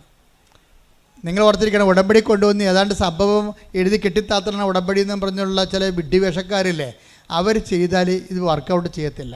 ഇത് വർക്കൗട്ട് ചെയ്യണമെങ്കിൽ ഇതെന്താണ്, നമ്മൾ ഉടമ്പടിയിൽ ഒരു ഉപ്പ് തളിക്കണത്, അല്ലെങ്കിൽ ഒരു ഉടമ്പടി കാശ്രൂപം കൈമാറുന്നതോ, അല്ലെങ്കിൽ ഒരു ഉടമ്പടി തൈലം കൊണ്ട് കുരിശ് വരയ്ക്കണതോ. ഇപ്പോൾ കഴിഞ്ഞ ദിവസങ്ങളിൽ ഒരു സാക്ഷ്യം ഉണ്ടായി. സാക്ഷി ആരാ പറഞ്ഞു? ഒന്ന് ശ്രദ്ധിച്ച മക്കളെ. യേശുവേ സ്തോത്രം. ഹല്ലേലൂയ ഹല്ലേലൂയ ഹല്ലേലൂയ. യേശുവേ സാക്ഷ്യങ്ങളിലൂടെ ഞങ്ങളോട് സംസാരിക്കുന്ന നന്ദി പറയുന്നു. ഹല്ലേലൂയ. Praise the Lord. Mundampeli Saint Louis പള്ളി ഇടവകയെന്ന് ഒരു റോസി ഒരു സാക്ഷ്യം പറഞ്ഞു. റോസിയുടെ സാക്ഷ്യം എന്ന് വെച്ച് കഴിഞ്ഞാൽ, റോസി പറഞ്ഞ സാക്ഷ്യം ഇതാണ്. റോസി അവർ 3 മക്കളുണ്ട്. 2 പേർക്ക് 2 കല്യാണം കഴിച്ചു. ഒരാളെ കൂടി പഠിപ്പിക്കണം, കെട്ടിക്കണം, നല്ല ബാധ്യതയുണ്ട്. അതുകൊണ്ട് അവൾക്ക് പഠിപ്പുണ്ടെങ്കിലും കിട്ടണ ജോലിക്ക് അവൾ പോയി. കുവൈറ്റിൽ പോയി ഒരു കൊച്ചിനെ നോക്കാൻ വേണ്ടി ജോലി കിട്ടി, അങ്ങനെ പോയി. പക്ഷേ കൊച്ചു നല്ല, കുവൈറ്റ് വീട്ടുകാർ നല്ലതാണ്. ആ കുഞ്ഞും അവളെ ചെന്നതിന് ശേഷം പ്രസവിച്ച ഒരു മാലാഹ കുഞ്ഞാണ്. പക്ഷെ ഒരു കാര്യമുണ്ട്, ഇവൾക്ക് കൊച്ചു നോക്കാൻ പറ്റത്തില്ല അവിടെ ചെല്ലുമ്പോൾ. കാര്യം ഇവിടെ കുഴപ്പമില്ല, അവിടെ വേറെ വേലക്കാരുണ്ട് ഓൾറെഡി. അവർ ഇവളെ കൊണ്ടൊന്നും ചെയ്യിക്കത്തില്ല. ഇവളെ എങ്ങനെയെങ്കിലും അവിടുന്ന് വിരട്ടി ഓടിക്കാനാണ് നോക്കണത്. എന്താ കാര്യം വെച്ച് കഴിഞ്ഞാൽ, വിരട്ടി ഓടിക്കുക വെച്ച് കഴിഞ്ഞാൽ അവർ ചെയ്യണത് ഇതാണ്. ഒന്ന്, ഇവൾക്ക് കൊച്ചിനെ വെച്ചിട്ട് ഭക്ഷണം കഴിക്കാൻ പോകാനോ ബാത്റൂമിൽ പോകാനും പോലും പറ്റത്തില്ല. കാര്യം കൊച്ചിനെ അവർ വല്ല ഉപദ്രവിക്കും. ഇവളെ കൊച്ച് പുറത്ത് ചാടിച്ചിട്ട് ഈ കൊച്ചിനെ നോക്കാനുള്ള പരിപാടി അവർക്ക് അടിച്ചു മാറ്റണം. അതാണ് ഒരു കാര്യം. തന്നെയല്ല, ഇവളവിടെ ചെന്നിട്ട് അവർക്ക് അവരുടെ കർമ്മങ്ങളൊന്നും ചെയ്യാൻ പറ്റുന്നില്ല. ബ്ലാക്ക് മാസുകാരാണ്. കർത്താവിനെ അപമാനിക്കുന്ന കുറേ പിശാചിൻ്റെ കുർബാന നടത്തുന്ന ആൾക്കാരില്ലേ, അതായത് നരകത്തിന് അവകാശമാക്കാൻ വേണ്ടി വിധിക്കപ്പെട്ടിരിക്കുന്ന സംഭവങ്ങൾ, ഇവരാണ് അവിടെ ആ കുവൈറ്റ് വീടിനെ കൈകാര്യം ചെയ്യണത്. ഇവൾ പ്രാർത്ഥനയും പ്രത്യക്ഷങ്ങളും പറഞ്ഞ് ചിലപ്പോഴൊക്കെ പിശാചിന് വെകിളി പിടിച്ച് പിശാച് പറഞ്ഞ് അവളെ കൊല്ലണം, അവളെ പുറത്താക്കാതെ ഒന്നും ഇനി ഇവിടെ നടക്കത്തില്ലെന്ന് പറഞ്ഞു. അപ്പോൾ അവൾ രാത്രി, ആ ബ്ലാക്ക് മാസുകാർ രാത്രി 12 മണിക്ക് അവിടെ ഇരുന്നുകൊണ്ട് അവരുടെ ചില കർമ്മങ്ങളൊക്കെ ചെയ്യും. പക്ഷെ ചെയ്യുമ്പോൾ അതൊന്നും ഒക്കത്തില്ല. കാര്യം ഇവളിനകത്ത് ഇവിടുന്ന് ഒരു പ്രത്യക്ഷ പ്രാർത്ഥന ചെല്ലണമാണ്. ഇവിടെ കൈ വെഞ്ചരിച്ച ഉപ്പുണ്ട്, വെഞ്ചരിച്ച കാശുരൂപമുണ്ട്. അതുകൊണ്ട് ചെകുത്താൻ്റെ പണിയൊന്നും ഇവിടെ നടക്കണില്ല. അവർക്ക് കാര്യം മനസ്സിലായെന്ന് വെച്ചാൽ ഇവളാണ് ഇതിൻ്റെ അകത്ത് വന്നിരിക്കുന്നത്. അതുകൊണ്ടാണ് നമ്മുടെ ചെയ്യത്തൊന്നും ഏക്കാത്തതെന്ന് പറഞ്ഞുകൊണ്ട് പിന്നെ ഇവളെന്ത് ചെയ്യുന്നത് വെച്ചാൽ ഇവളെ കിടക്കണ സ്ഥലത്ത് കൊണ്ടുപോയി നായ്ക്കറിന പൊടി ആക്കി ഇടും, ചൊറിഞ്ഞിട്ടേ ഓടാൻ വേണ്ടി. എന്തെല്ലാം പരിപാടി കാണിക്കണമെന്നറിയോ? അതുപോലെ തന്നെ ബാത്റൂമിൽ കൊണ്ട് കുപ്പിച്ചില് വെതറും പൊടിച്ച് അവൾ കറി. ഇവക്ക് ഷുഗറുള്ള കാരണം കൈ പൊട്ടിയാൽ പിന്നെ കാല് പൊട്ടിയാൽ പഴുക്കുക, പിന്നെ പൊറുക്കത്തില്ലല്ലേ. അതൊക്കെ മനസ്സിലാക്കിയിട്ട് അവർ കുപ്പിച്ചില് ബാത്റൂമിൽ വെതറും. കൊച്ചിനെ ഇവിടെ വെച്ചിട്ട് അവൾക്ക് ഭക്ഷണം കഴിക്കാൻ പോലും പറ്റത്തില്ല. കാര്യം കൊച്ചിനെ ഇവർ വന്ന് ഉപദ്രവിക്കുമ്പോൾ കൊച്ചു മരിക്കുക വല്ലതും ചെയ്ത് കഴിഞ്ഞാൽ പിന്നെ അവിടുത്തെ നിയമം അനുസരിച്ച് കൊച്ചിനെ ആരും നോക്കുന്നു, അവർ കൊലപാതകികളായിട്ട് നേരെ ജയിലിൽ പോകും. പിന്നെ വെളിച്ചം കാണത്തില്ല. അപ്പോൾ മനസ്സിലായി അവൾ പെട്ടിരിക്കണമെന്നൊക്കെ മനസ്സിലായി. അവൾ പെട്ടിരിക്കണമെന്ന് മനസ്സിലായി. അപ്പം നിങ്ങൾ ചാടിക്കയറിയൊക്കെ ഓരോ സ്ഥലത്ത് പോകുമ്പോഴേ സംശയം ഉണ്ടെങ്കിൽ അച്ഛനോട് ചോദിക്കണം, വന്നിട്ട് ചോദിക്കണം, ഇത് ഞങ്ങളുടെ നിവർത്തിക്കേട് കൊണ്ടാണ് ഇപ്പോൾ ഈ രാജ്യത്ത് പോകാൻ പോണത്, ഇത് വർക്കൗട്ട് ചെയ്യുക, കർത്താവ് എന്ത് പറയണേ, അത് നമുക്കറിയാൻ ബാധ്യസ്ഥരാണ് നമ്മളെ. ഇതൊക്കെ അറിയാൻ പറ്റുന്നില്ലെങ്കിൽ പിന്നെ എങ്ങനെയാണ് നമ്മൾ thy will be done, thy kingdom come എന്ന് പറഞ്ഞ് പ്രാർത്ഥിക്കണത്? എന്നുവെച്ചാൽ വിധി പോലെ നടക്കണമെന്ന് എൻ്റെ അർത്ഥം അല്ല. നമ്മളെ വിധിയിൽ വിശ്വസിക്കുന്നവരില്ല. നിൻ്റെ രാജ്യം വരണം, നിൻ്റെ തിരുമനസ് നിറവേറണം എന്ന് വെച്ച് കഴിഞ്ഞാൽ ഈ വിഷയം നിൻ്റെ തിരുമനസ്സാണോ അല്ലയോ, ദൈവ തിരുമനസ്സാണോ അല്ലയോ, അല്ല നിൻ്റെ സമ്മർദ്ദം കൊണ്ട് നീ ചാടിപ്പീണ് കടലിൽ കടക്കാൻ പോണ പോലെ വരരുത്. അപ്പം നിങ്ങൾക്കൊരു വിഷയത്തിൽ സംശയമാണ് ദൈവം തോന്നിക്കുന്നത്. ആദ്യം സംശയമില്ലെങ്കിൽ ഓക്കെയാണ്. സംശയം ഉണ്ടെങ്കിൽ എൻ്റെ മക്കൾ ചോദിക്കണം, സംശയം തോന്നണച്ചാൽ ഇതിനകത്ത് എന്താ ചെയ്യേണ്ടതെന്ന് ചോദിക്കണം. അപ്പോൾ അതിക്ക് മുമ്പ് നിങ്ങളുടെ ഉടമ്പടി ഒന്ന് വെടിപ്പായിരിക്കണം. നിങ്ങൾ ഉടമ്പടി ഇല്ല, ഇപ്പം സംശയം ഒന്നും വന്നപ്പോൾ നിങ്ങൾ രോഗികളെയും കണ്ടിട്ടില്ല, വീട്ടിലെല്ലാവരുമായിട്ട് കലഹവുമാണ്, പ്രാർത്ഥനയും ചില സമയത്ത് തോന്നുമ്പോൾ എഴുന്നേക്കണം, 5:30 എഴുന്നേക്കേണ്ട ആൾ 7 മണിക്ക് എഴുന്നേറ്റിട്ട് ഇപ്പോൾ പ്രശ്നം ഉണ്ടാക്കുമ്പോൾ അച്ഛാ സംശയം ഉണ്ടെന്ന് പറഞ്ഞാൽ എനിക്ക് ആളെ കാണുമ്പോൾ അറിയാൻ പറ്റും. അവിടുന്ന് ചീട്ട് കിട്ടിയാലും ഞാൻ ചീട്ട് കീറി ഇവിടെ വെച്ച് എന്താ കാര്യം, ഇവരോട് സംസാരിക്കാൻ പറ്റുന്നത്, ഇവർ ഉടമ്പടിയിലല്ല, ഇവർ പറ്റിപ്പ് ഉടമ്പടിയുമായിട്ട് നടക്കുകയാണ്. ഉടമ്പടിയുടെ പേപ്പറൊക്കെ കയ്യിരിപ്പുണ്ട്, പക്ഷേ he's not in a covenant. കാര്യം എന്താണ്, കവനൻ്റെ ഉത്തരവാദിത്തങ്ങൾ ദൈവസ്നേഹത്തോടെ അവർ പാലിച്ചിട്ടില്ല. അതാണ് എൻ്റെ വിഷയം പറയണത്. കവൻ്റെ ഉത്തരവാദിത്തങ്ങൾ പാലിച്ചാലാണ് ഇതെല്ലാം വർക്കൗട്ട് ചെയ്യത്തുള്ളൂ. എന്താ കാര്യം വെച്ച് കഴിഞ്ഞാൽ വിശ്വാസ ആവിഷ്കാരങ്ങൾ നമ്മൾ ശ്രദ്ധിക്കണം. വിശ്വാസ ആവിഷ്കാരങ്ങൾക്ക് ആകപ്പാട് ജനത്തിന് അറിയാവുന്ന പ്രാർത്ഥനയാണ്. ആകപ്പാട് ജനങ്ങളെല്ലാം കുർബാന പോലും ആൾക്കാർ ചോദിക്കും, കുർബാന അച്ഛന്മാർ ചോദിക്കുമ്പോൾ ബ്രദർ കുർബാന ചൊല്ലിയതാണോ? അല്ല അച്ഛനായിട്ടില്ലെന്ന് പറയും. അപ്പോൾ എൻ്റെ അപ്പനൊരു കുർബാന ചൊല്ലിക്കണം. അപ്പോൾ കുർബാന വരെ എന്താണ് ചൊല്ലണ സംഭവമാക്കി മാറ്റി. ആരെ മാറ്റിയതാണ്? ഞങ്ങൾ മാറ്റിയതല്ല, നിങ്ങൾ മാറ്റിയതാണ്. കുർബാന ചൊല്ലണ സംഭവമല്ല, ഉടമ്പടിയാണ്, ചെയ്യണ സംഭവമാണ്. Do this memory of me, ഇതെൻ്റെ ഓർമ്മയ്ക്കായി ചൊല്ലാനാണോ പറഞ്ഞത്? അല്ലല്ല, ചെയ്യാനല്ല പറഞ്ഞത്. പിന്നെ എങ്ങനെയൊക്കെ നമുക്ക് കുർബാന ചൊല്ലിച്ചോ എന്ന് ചോദിക്കണേ എന്തിനാ? അതിൻ്റെ പ്രശ്നം വെച്ച് കഴിഞ്ഞാൽ ഉടമ്പടിയെല്ലാം ചെയ്യുകയാണ്. അപ്പം അതുകൊണ്ട് തന്നെ കുർബാന നമ്മൾ ചെയ്യാൻ വേണ്ടി വരികയാണ് പള്ളിയിൽ. എന്താണ്? അവൻ്റെ ഓർമ്മയ്ക്കായി ചെയ്യുകയാണ്. അവൻ നമുക്ക് വേണ്ടി അവൻ്റെ ശരീരം പാപത്തിന് പരിഹാരമായിട്ട് ഭാഗിച്ച് വീതിച്ച് വിളമ്പി തന്നു. അത് നമ്മൾ അവൻ്റെ ഓർമ്മ ആഘോഷിക്കുമ്പോൾ അവൻ നമ്മളോട് കാണിച്ച കാരുണ്യത്തിന് നന്ദി പറഞ്ഞുകൊണ്ട് അവൻ്റെ സ്നേഹത്തിൻ്റെ ആഘോഷമായിട്ട് നമ്മൾ മുറിച്ച ആൾക്കാർക്ക് കൊടുക്കും. നമ്മുടെ സമയം, നമ്മുടെ സമ്പത്ത്, അതാണ് നിങ്ങൾ ഉടമ്പടിയോട് ചെയ്യണ കുർബാന. ഉടമ്പടിക്ക് ശേഷം നിങ്ങളെ ആൾക്കാർ സുവിശേഷം അറിയാത്തവർ അറിയിക്കുന്നു, അറിഞ്ഞവർ ആഴപ്പെടുത്തുന്നു. ഉടമ്പടിക്ക് ശേഷം നിങ്ങൾ ദാനധർമ്മം ചെയ്യുന്നു. നിങ്ങളുടെ തന്നെ നിങ്ങൾ അനുഭവിക്കേണ്ട, നിങ്ങളുടെ മക്കളും അനുഭവിക്കേണ്ട സമ്പത്ത് നിങ്ങൾ മറ്റുള്ളവർക്ക് കൂടി പങ്കുവെച്ച് കൊടുക്കുമ്പോൾ മുറിച്ച് കൊടുക്കുകയാണ്. കുർബാന തുടരുകയാണ്. മാസ് ഒരിക്കലും എൻഡ് ചെയ്യുന്നില്ല. കൾട്ടിക്ക് അതായത് ലിറ്ററേച്ചറിക്കൽ മാസാണ് എൻഡ് ചെയ്യണത്. ബയോളജിക്കൽ മാസ് തുടർന്നു കൊണ്ടേയിരിക്കും. ഫെയ്ത്ത് മാസ് ഫെയ്ത്ത്ഫുള്ള് തുടർന്നു കൊണ്ടേയിരിക്കും. അത് ഓർമ്മ തൊട്ട് ഓർമ്മ വരെയാണ് ആ കുർബാന. നമ്മൾ രാവിലെ എഴുന്നേൽക്കുമ്പോൾ നമുക്കൊരു ഓർമ്മയുണ്ട്. നമ്മൾ കിടന്നുറങ്ങുമ്പോൾ ആ ഓർമ്മ അസ്തമിക്കുമ്പോൾ ഓർമ്മ തൊട്ട് ഓർമ്മ വരെയാണ് കുർബാന നിൽക്കുന്നത്. അവൻ്റെ ഓർമ്മയ്ക്കായി നമ്മൾ ചെയ്യണത്. കൈയടിച്ച് ശ്രദ്ധിക്കട്ടെ. ഹല്ലേലൂയ, ഹല്ലേലൂയ, ഹല്ലേലൂയ, ഹല്ലേലൂയ. പരമ ദിവ്യകാരുണ്യത്തിന് ആരാധനയും സ്തുതിയും പുകഴ്ചയും ഉണ്ടായിരിക്കട്ടെ. ആ കുടുംബത്തിലെല്ലാം ഒരു ദൈവസ്നേഹത്തിൻ്റെ അഭിഷേകം ഉണ്ടാകണം. അതാണ് നിങ്ങൾ എഫേസ്യൻസ് നമ്മൾ വായിച്ചത് 8:17 എന്താണ്? നിങ്ങൾ സ്നേഹത്തിൽ വേരുപാകി ആഴപ്പെടുവിൻ. അങ്ങനെ ആഴപ്പെട്ടാൽ എന്ത് സംഭവിക്കും? നിങ്ങൾ വീണു പോവുകയില്ല. അതുപോലെ തന്നെ നമ്മുടെ ഉത്തരവാദിത്തങ്ങൾ, കുടുംബത്തോടുള്ള ഉത്തരവാദിത്തമുണ്ട്, കുഞ്ഞുങ്ങളോടുള്ള ഉത്തരവാദിത്തമുണ്ട്. ഉത്തരവാദിത്തങ്ങൾ നിറവേറ്റണതും വീഴ്ച വരാതിരിക്കാനുള്ള ഒരു കാരണമാണ്. നിങ്ങളൊരു ഭാര്യയാണ്, നിങ്ങളുടെ ഭർത്താവാണ്, നിങ്ങളുടെ വിദ്യാർത്ഥിയാണ്, നിങ്ങൾക്ക് ഉത്തരവാദിത്തമുണ്ട്. പഠിക്കുക, നല്ലവണ്ണം മാർക്ക് വാങ്ങിക്കുക, മാതാപിതാക്കന്മാരുടെ ആ കുടുംബത്തിൻ്റെ ചൈതന്യത്തിൽ ജീവിക്കുക, പറ്റുന്നവർക്ക് ദൈവത്തിൻ്റെ നാമം അറിയിക്കാൻ വാക്കും പ്രവൃത്തിയും ഉപയോഗിക്കുക. അപ്പോൾ അതെല്ലാം ഒരു ദൈവനിവേശിത പ്രവർത്തനങ്ങളാണിതെല്ലാം. ഇങ്ങനെയുള്ള പ്രവർത്തനങ്ങളിലൂടെ വളർന്നു വരുമ്പോൾ എന്താ പറ്റണത്? നമ്മൾ സ്നേഹത്തിൽ വേര് പാകുകയാണ്. സ്നേഹത്തിൽ വേര് പാകി വേരുകൾ ആഴപ്പെടുകയാണ് ചെയ്യണത്. അങ്ങനെ ഉത്തരവാദിത്തങ്ങൾ അല്ല പത്രോസ് പറയത്തില്ലേ, സകല ഉത്തരവാദിത്തങ്ങൾ നിറവേറ്റി പിടിച്ചു നിൽക്കുവേൻ, അപ്പോൾ നിങ്ങൾ വീണ് പോകത്തില്ല. ഹല്ലേലൂയ ഹല്ലേലൂയ ഹല്ലേലൂയ ഹല്ലേലൂയ. യേശുവേ നന്ദി. ഹല്ലേലൂയ ഹല്ലേലൂയ ഹല്ലേലൂയ. 1:10 2 പത്രോസ് 1:10. ആകയാൽ സഹോദരരെ നിങ്ങളുടെ വിളിയും തിരഞ്ഞെടുപ്പും ഉറപ്പിക്കുന്നതിൽ കൂടുതൽ ഉത്സാഹമുള്ളവരായിരിക്കുവിൻ. ഇങ്ങനെ ചെയ്താൽ ഒരിക്കലും നിങ്ങൾ വീണു പോവുകയില്ല. അതായത് വിളിയും നമുക്ക് വിളിയുണ്ട്. നമ്മൾ വിശ്വാസത്തിലേക്ക് ഉടമ്പടി വഴി നിങ്ങൾ വിശ്വാസത്തിലേക്ക് വിളിക്കപ്പെട്ടിരിക്കുകയാണ്. ഇനി ഒരു തിരഞ്ഞെടുപ്പുണ്ട്. ഉടമ്പടി ഒരു തിരഞ്ഞെടുപ്പാണ്. കർത്താവുമായിട്ട് ഉടമ്പടി ജീവിതം നമ്മുടെ ഒരു തിരഞ്ഞെടുപ്പായിട്ടാണ് വരണത്. ഈ ഉടമ്പടിയുടെ തിരഞ്ഞെടുപ്പിൽ വിശ്വസ്തത കാണിച്ചുകൊണ്ട് നമ്മൾ പിടിച്ചു നിന്നാൽ എന്ത് പറ്റും? നമ്മൾ വീണ് പോകത്തില്ല.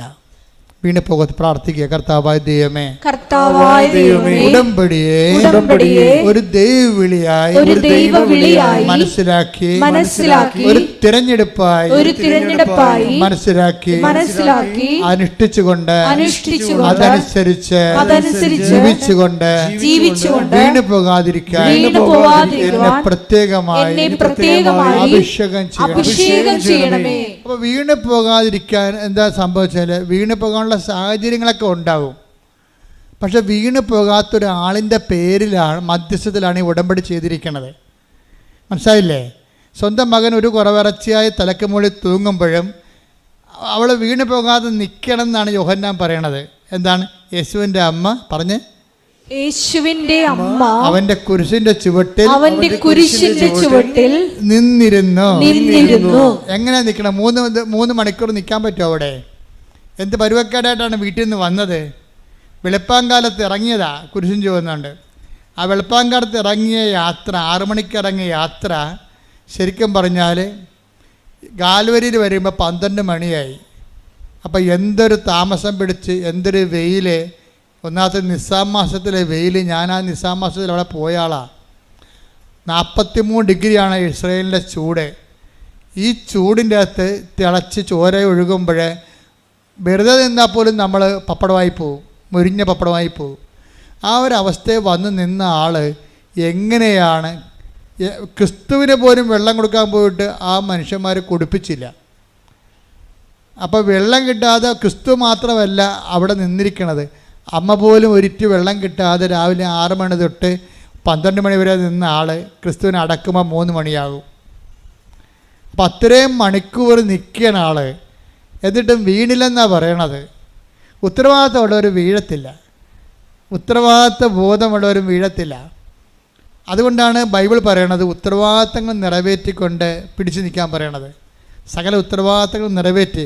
കാര്യം നമ്മളിപ്പോൾ ഞാനൊരു വൈദികനാണ്, ഞാൻ വൈദികൻ്റെ ഉത്തരവാദിത്തങ്ങൾ കൃത്യമായിട്ട് നിറവേറ്റിയാൽ എനിക്ക് വീഴ്ച വരത്തില്ല, തീർച്ചയായിട്ടും വീഴ്ച വരത്തില്ല.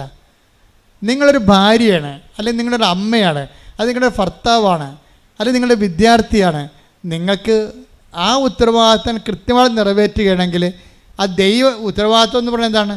ഉത്തരത്തിൻ്റെ വാദിയാണ് ഉത്തരവാദി.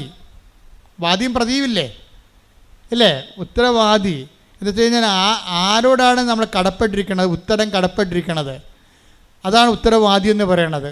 അതായത് ഉത്തരം ആർക്ക് നമ്മൾ ബോധിപ്പിക്കണം. അപ്പോൾ നമ്മൾ ഉത്തരത്തിൻ്റെ അടിസ്ഥാനത്തിൽ ഉത്തരം പറയേണ്ട ആളായി മാറും. ഉത്തരം നമ്മൾ ആരോടാണ് പറയേണ്ടത്? ദൈവത്തോടാണ് ഉത്തരം പറയേണ്ടത്. ഉടമ്പടിക്ക് ഉത്തരം പറയേണ്ടത് ആരോടാണ്? ദൈവത്തോട്. അപ്പോൾ ഉത്തരവാദി ആരാ? നമ്മൾ.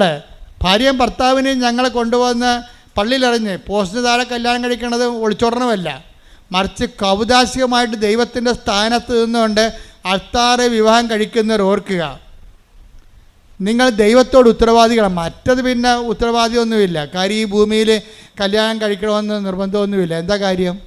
എടാ ദൈവപേടിയുള്ള ദൈവ പൈതൽ നിത്യതയ്ക്ക് വേണ്ടി നിയോഗിക്കപ്പെട്ടവരാണ് കർത്താവിൻ്റെ നാമത്തിൽ വിവാഹം കഴിക്കണത്.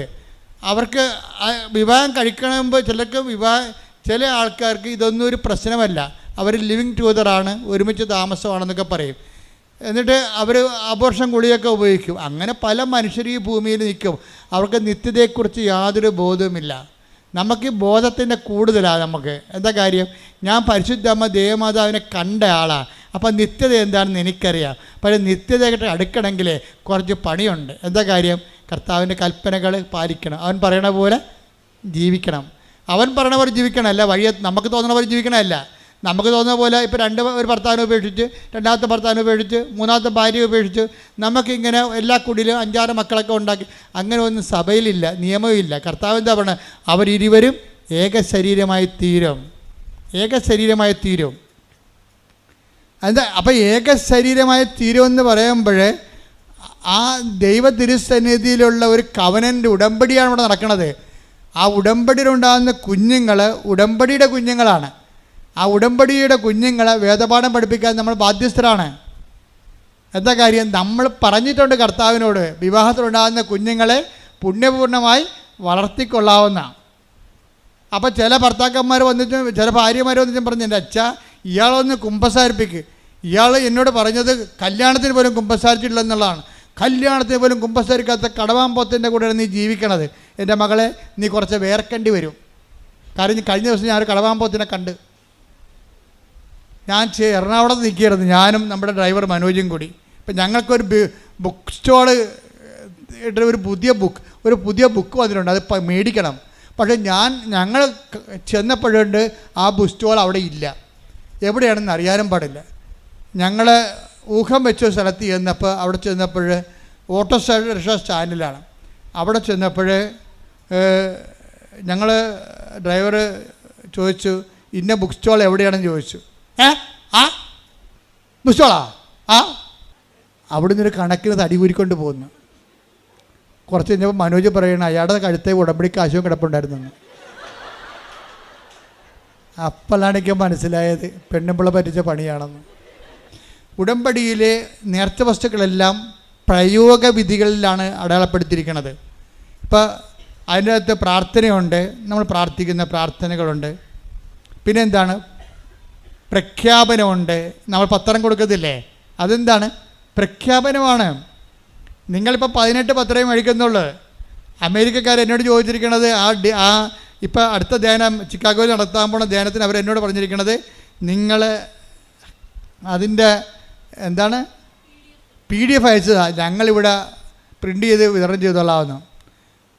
കഴിഞ്ഞ ധ്യാനത്തിന് അവരാണ്ട് 10,000 20,000 പത്രം മേടിച്ച് വിതരണം ചെയ്ത്, പത്രം അവിടെ തന്നെ അടിച്ച് വിതരണം ചെയ്ത്. അപ്പം നമ്മൾ അവിടുന്ന് ആൾക്കാർ അവിടെ കൊടുക്കണത്, ആൾക്കാർ എന്ത് ഭക്തിയോടാണ്. അവിടെ ഇംഗ്ലീഷ് പത്രമാണ് കൃപാസനത്തിൻ്റെത്. ഇപ്പം അടുത്ത ധ്യാനത്തിന് അവർ കൊടുക്കുന്നുണ്ട്. വേറെയും ഗ്രൂപ്പുകൾ പത്രം PDF ചോദിച്ചിട്ടുണ്ട്. വിദേശ രാജ്യങ്ങളിൽ PDF പത്രം ചോദിച്ചാൽ ഞങ്ങൾ PDF അയച്ചു കൊടുക്കും. എന്താ കാരണം വെച്ച് കഴിഞ്ഞാൽ നമ്മളെ സംബന്ധിച്ചിടത്തോളം മാതാവിൻ്റെ പ്രത്യക്ഷീകരണത്തിൻ്റെ സന്ദേശമാണത്. ആ മാതാവിൻ്റെ പ്രത്യക്ഷീകരണ സന്ദേശം അവർക്ക് അടിച്ചു കൊടുക്കാൻ പറ്റുന്നുണ്ടെങ്കിൽ സന്ദേശം കൈമാറണം. എന്താ കാര്യം? സന്ദേശം ലളിതമായി കൈമാറണം. സന്ദേശം എന്താണ്? ദുരന്തമുണ്ടാകാൻ പോണ്, പ്രാർത്ഥിക്കണമെന്നാണ് അമ്മ പറഞ്ഞത്. അപ്പോൾ എന്തുമാത്രം ആൾക്കാർക്ക് ഈ അമ്മയുടെ പ്രത്യക്ഷീകരണത്തിൻ്റെ അടിസ്ഥാനത്തിൽ ലോകം മുഴുവൻ പ്രാർത്ഥിക്കാൻ വേണ്ടി കൃപാസനത്തെ ചുമതലപ്പെടുത്തിയിട്ടുണ്ടോ? കൃപാസനത്തിലെല്ലാ മധ്യസ്ഥ പ്രാർത്ഥനക്കാരും അതേ ഉത്തരവാദിത്തമുള്ളതാണ്. ഉടമ്പടി എടുത്ത അമ്മയെ, കൃപാസനത്തിൽ പ്രത്യക്ഷയുടെ പരിശുദ്ധ അമ്മയുമായി ഉടമ്പടി ജീവിതം നയിക്കുന്ന നിങ്ങളും അതിന് ബാധ്യസ്ഥരാണ്. എന്താണ്? ദുരന്തമുണ്ടാകാൻ പോണ്, പ്രാർത്ഥിക്കണമെന്ന് പറയാൻ. നിങ്ങൾ പത്രം കൊണ്ട് കൊടുക്കുമ്പോൾ നിങ്ങളെന്താ പറഞ്ഞത്? അമ്മ കൃപാസനത്തിൽ പ്രത്യക്ഷപ്പെട്ടു, സിൽവർ ഗ്രേയിൽ പ്രത്യക്ഷപ്പെട്ടു, സമയഘടികാരത്തിൽ പ്രത്യക്ഷപ്പെട്ട് ദുരന്തമുണ്ടാകാൻ പ്രാർത്ഥിക്കണമെന്ന് പറയാൻ വേണ്ടിയാണ്. അമ്മ പ്രത്യക്ഷപ്പെട്ടതിൻ്റെ അടയാളമാണ് അവിടെ കാണുന്ന 100 കണക്കിന് സാക്ഷ്യങ്ങൾ. സാക്ഷ്യമെല്ലാം അമ്മയുടെ പ്രത്യക്ഷീകരണത്തിൻ്റെ അടയാളമാണെങ്കിൽ അത് കൈമാറുന്ന നിങ്ങൾ അമ്മയുടെ പ്രത്യക്ഷീകരണത്തിൻ്റെ സുവിശേഷ സാക്ഷികളാണ്. കൈയടിക്കട്ടെ, ശ്രദ്ധിക്കട്ടെ.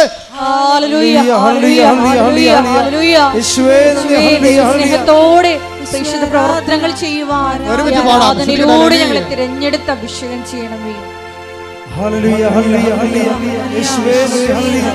പരിശുദ്ധ പരമ ദിവ്യകാരുണ്യത്തിന് ആരാധനയും സ്തുതിയും പുകഴ്ചയും ഉണ്ടായിരിക്കട്ടെ. കർത്താവ് ഇന്ന് നൽകിയ വെളിപാടിൻ്റെ താഴേക്ക്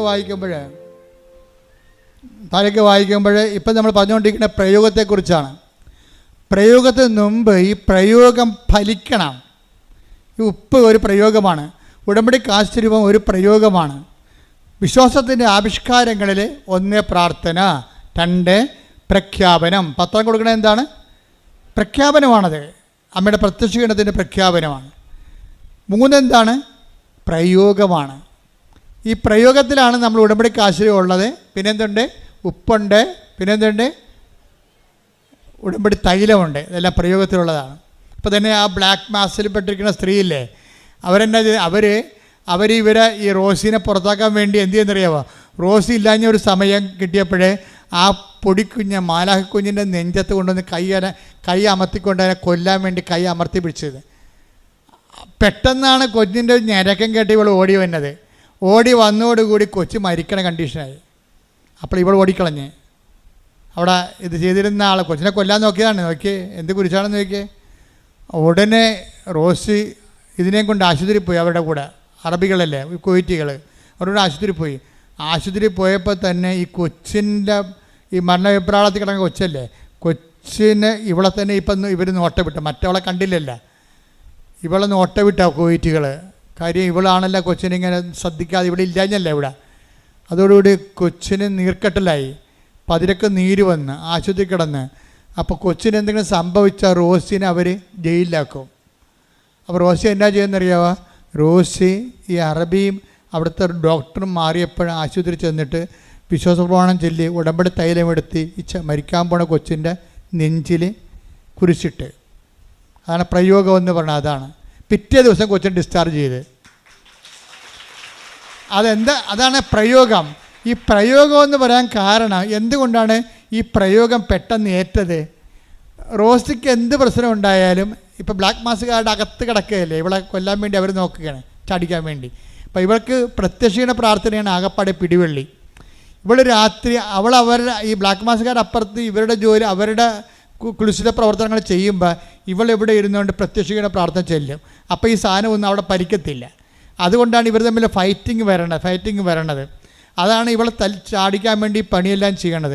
അവസാനം ബാത്റൂമിൽ കുപ്പിച്ചല്ലേ, കിടക്കാൻ പറ്റണില്ല. അവിടെ നായ്ക്കണ്ണ പൊടിയും ബ്ലീച്ചിങ് പൗഡറൊക്കെ ഇടും.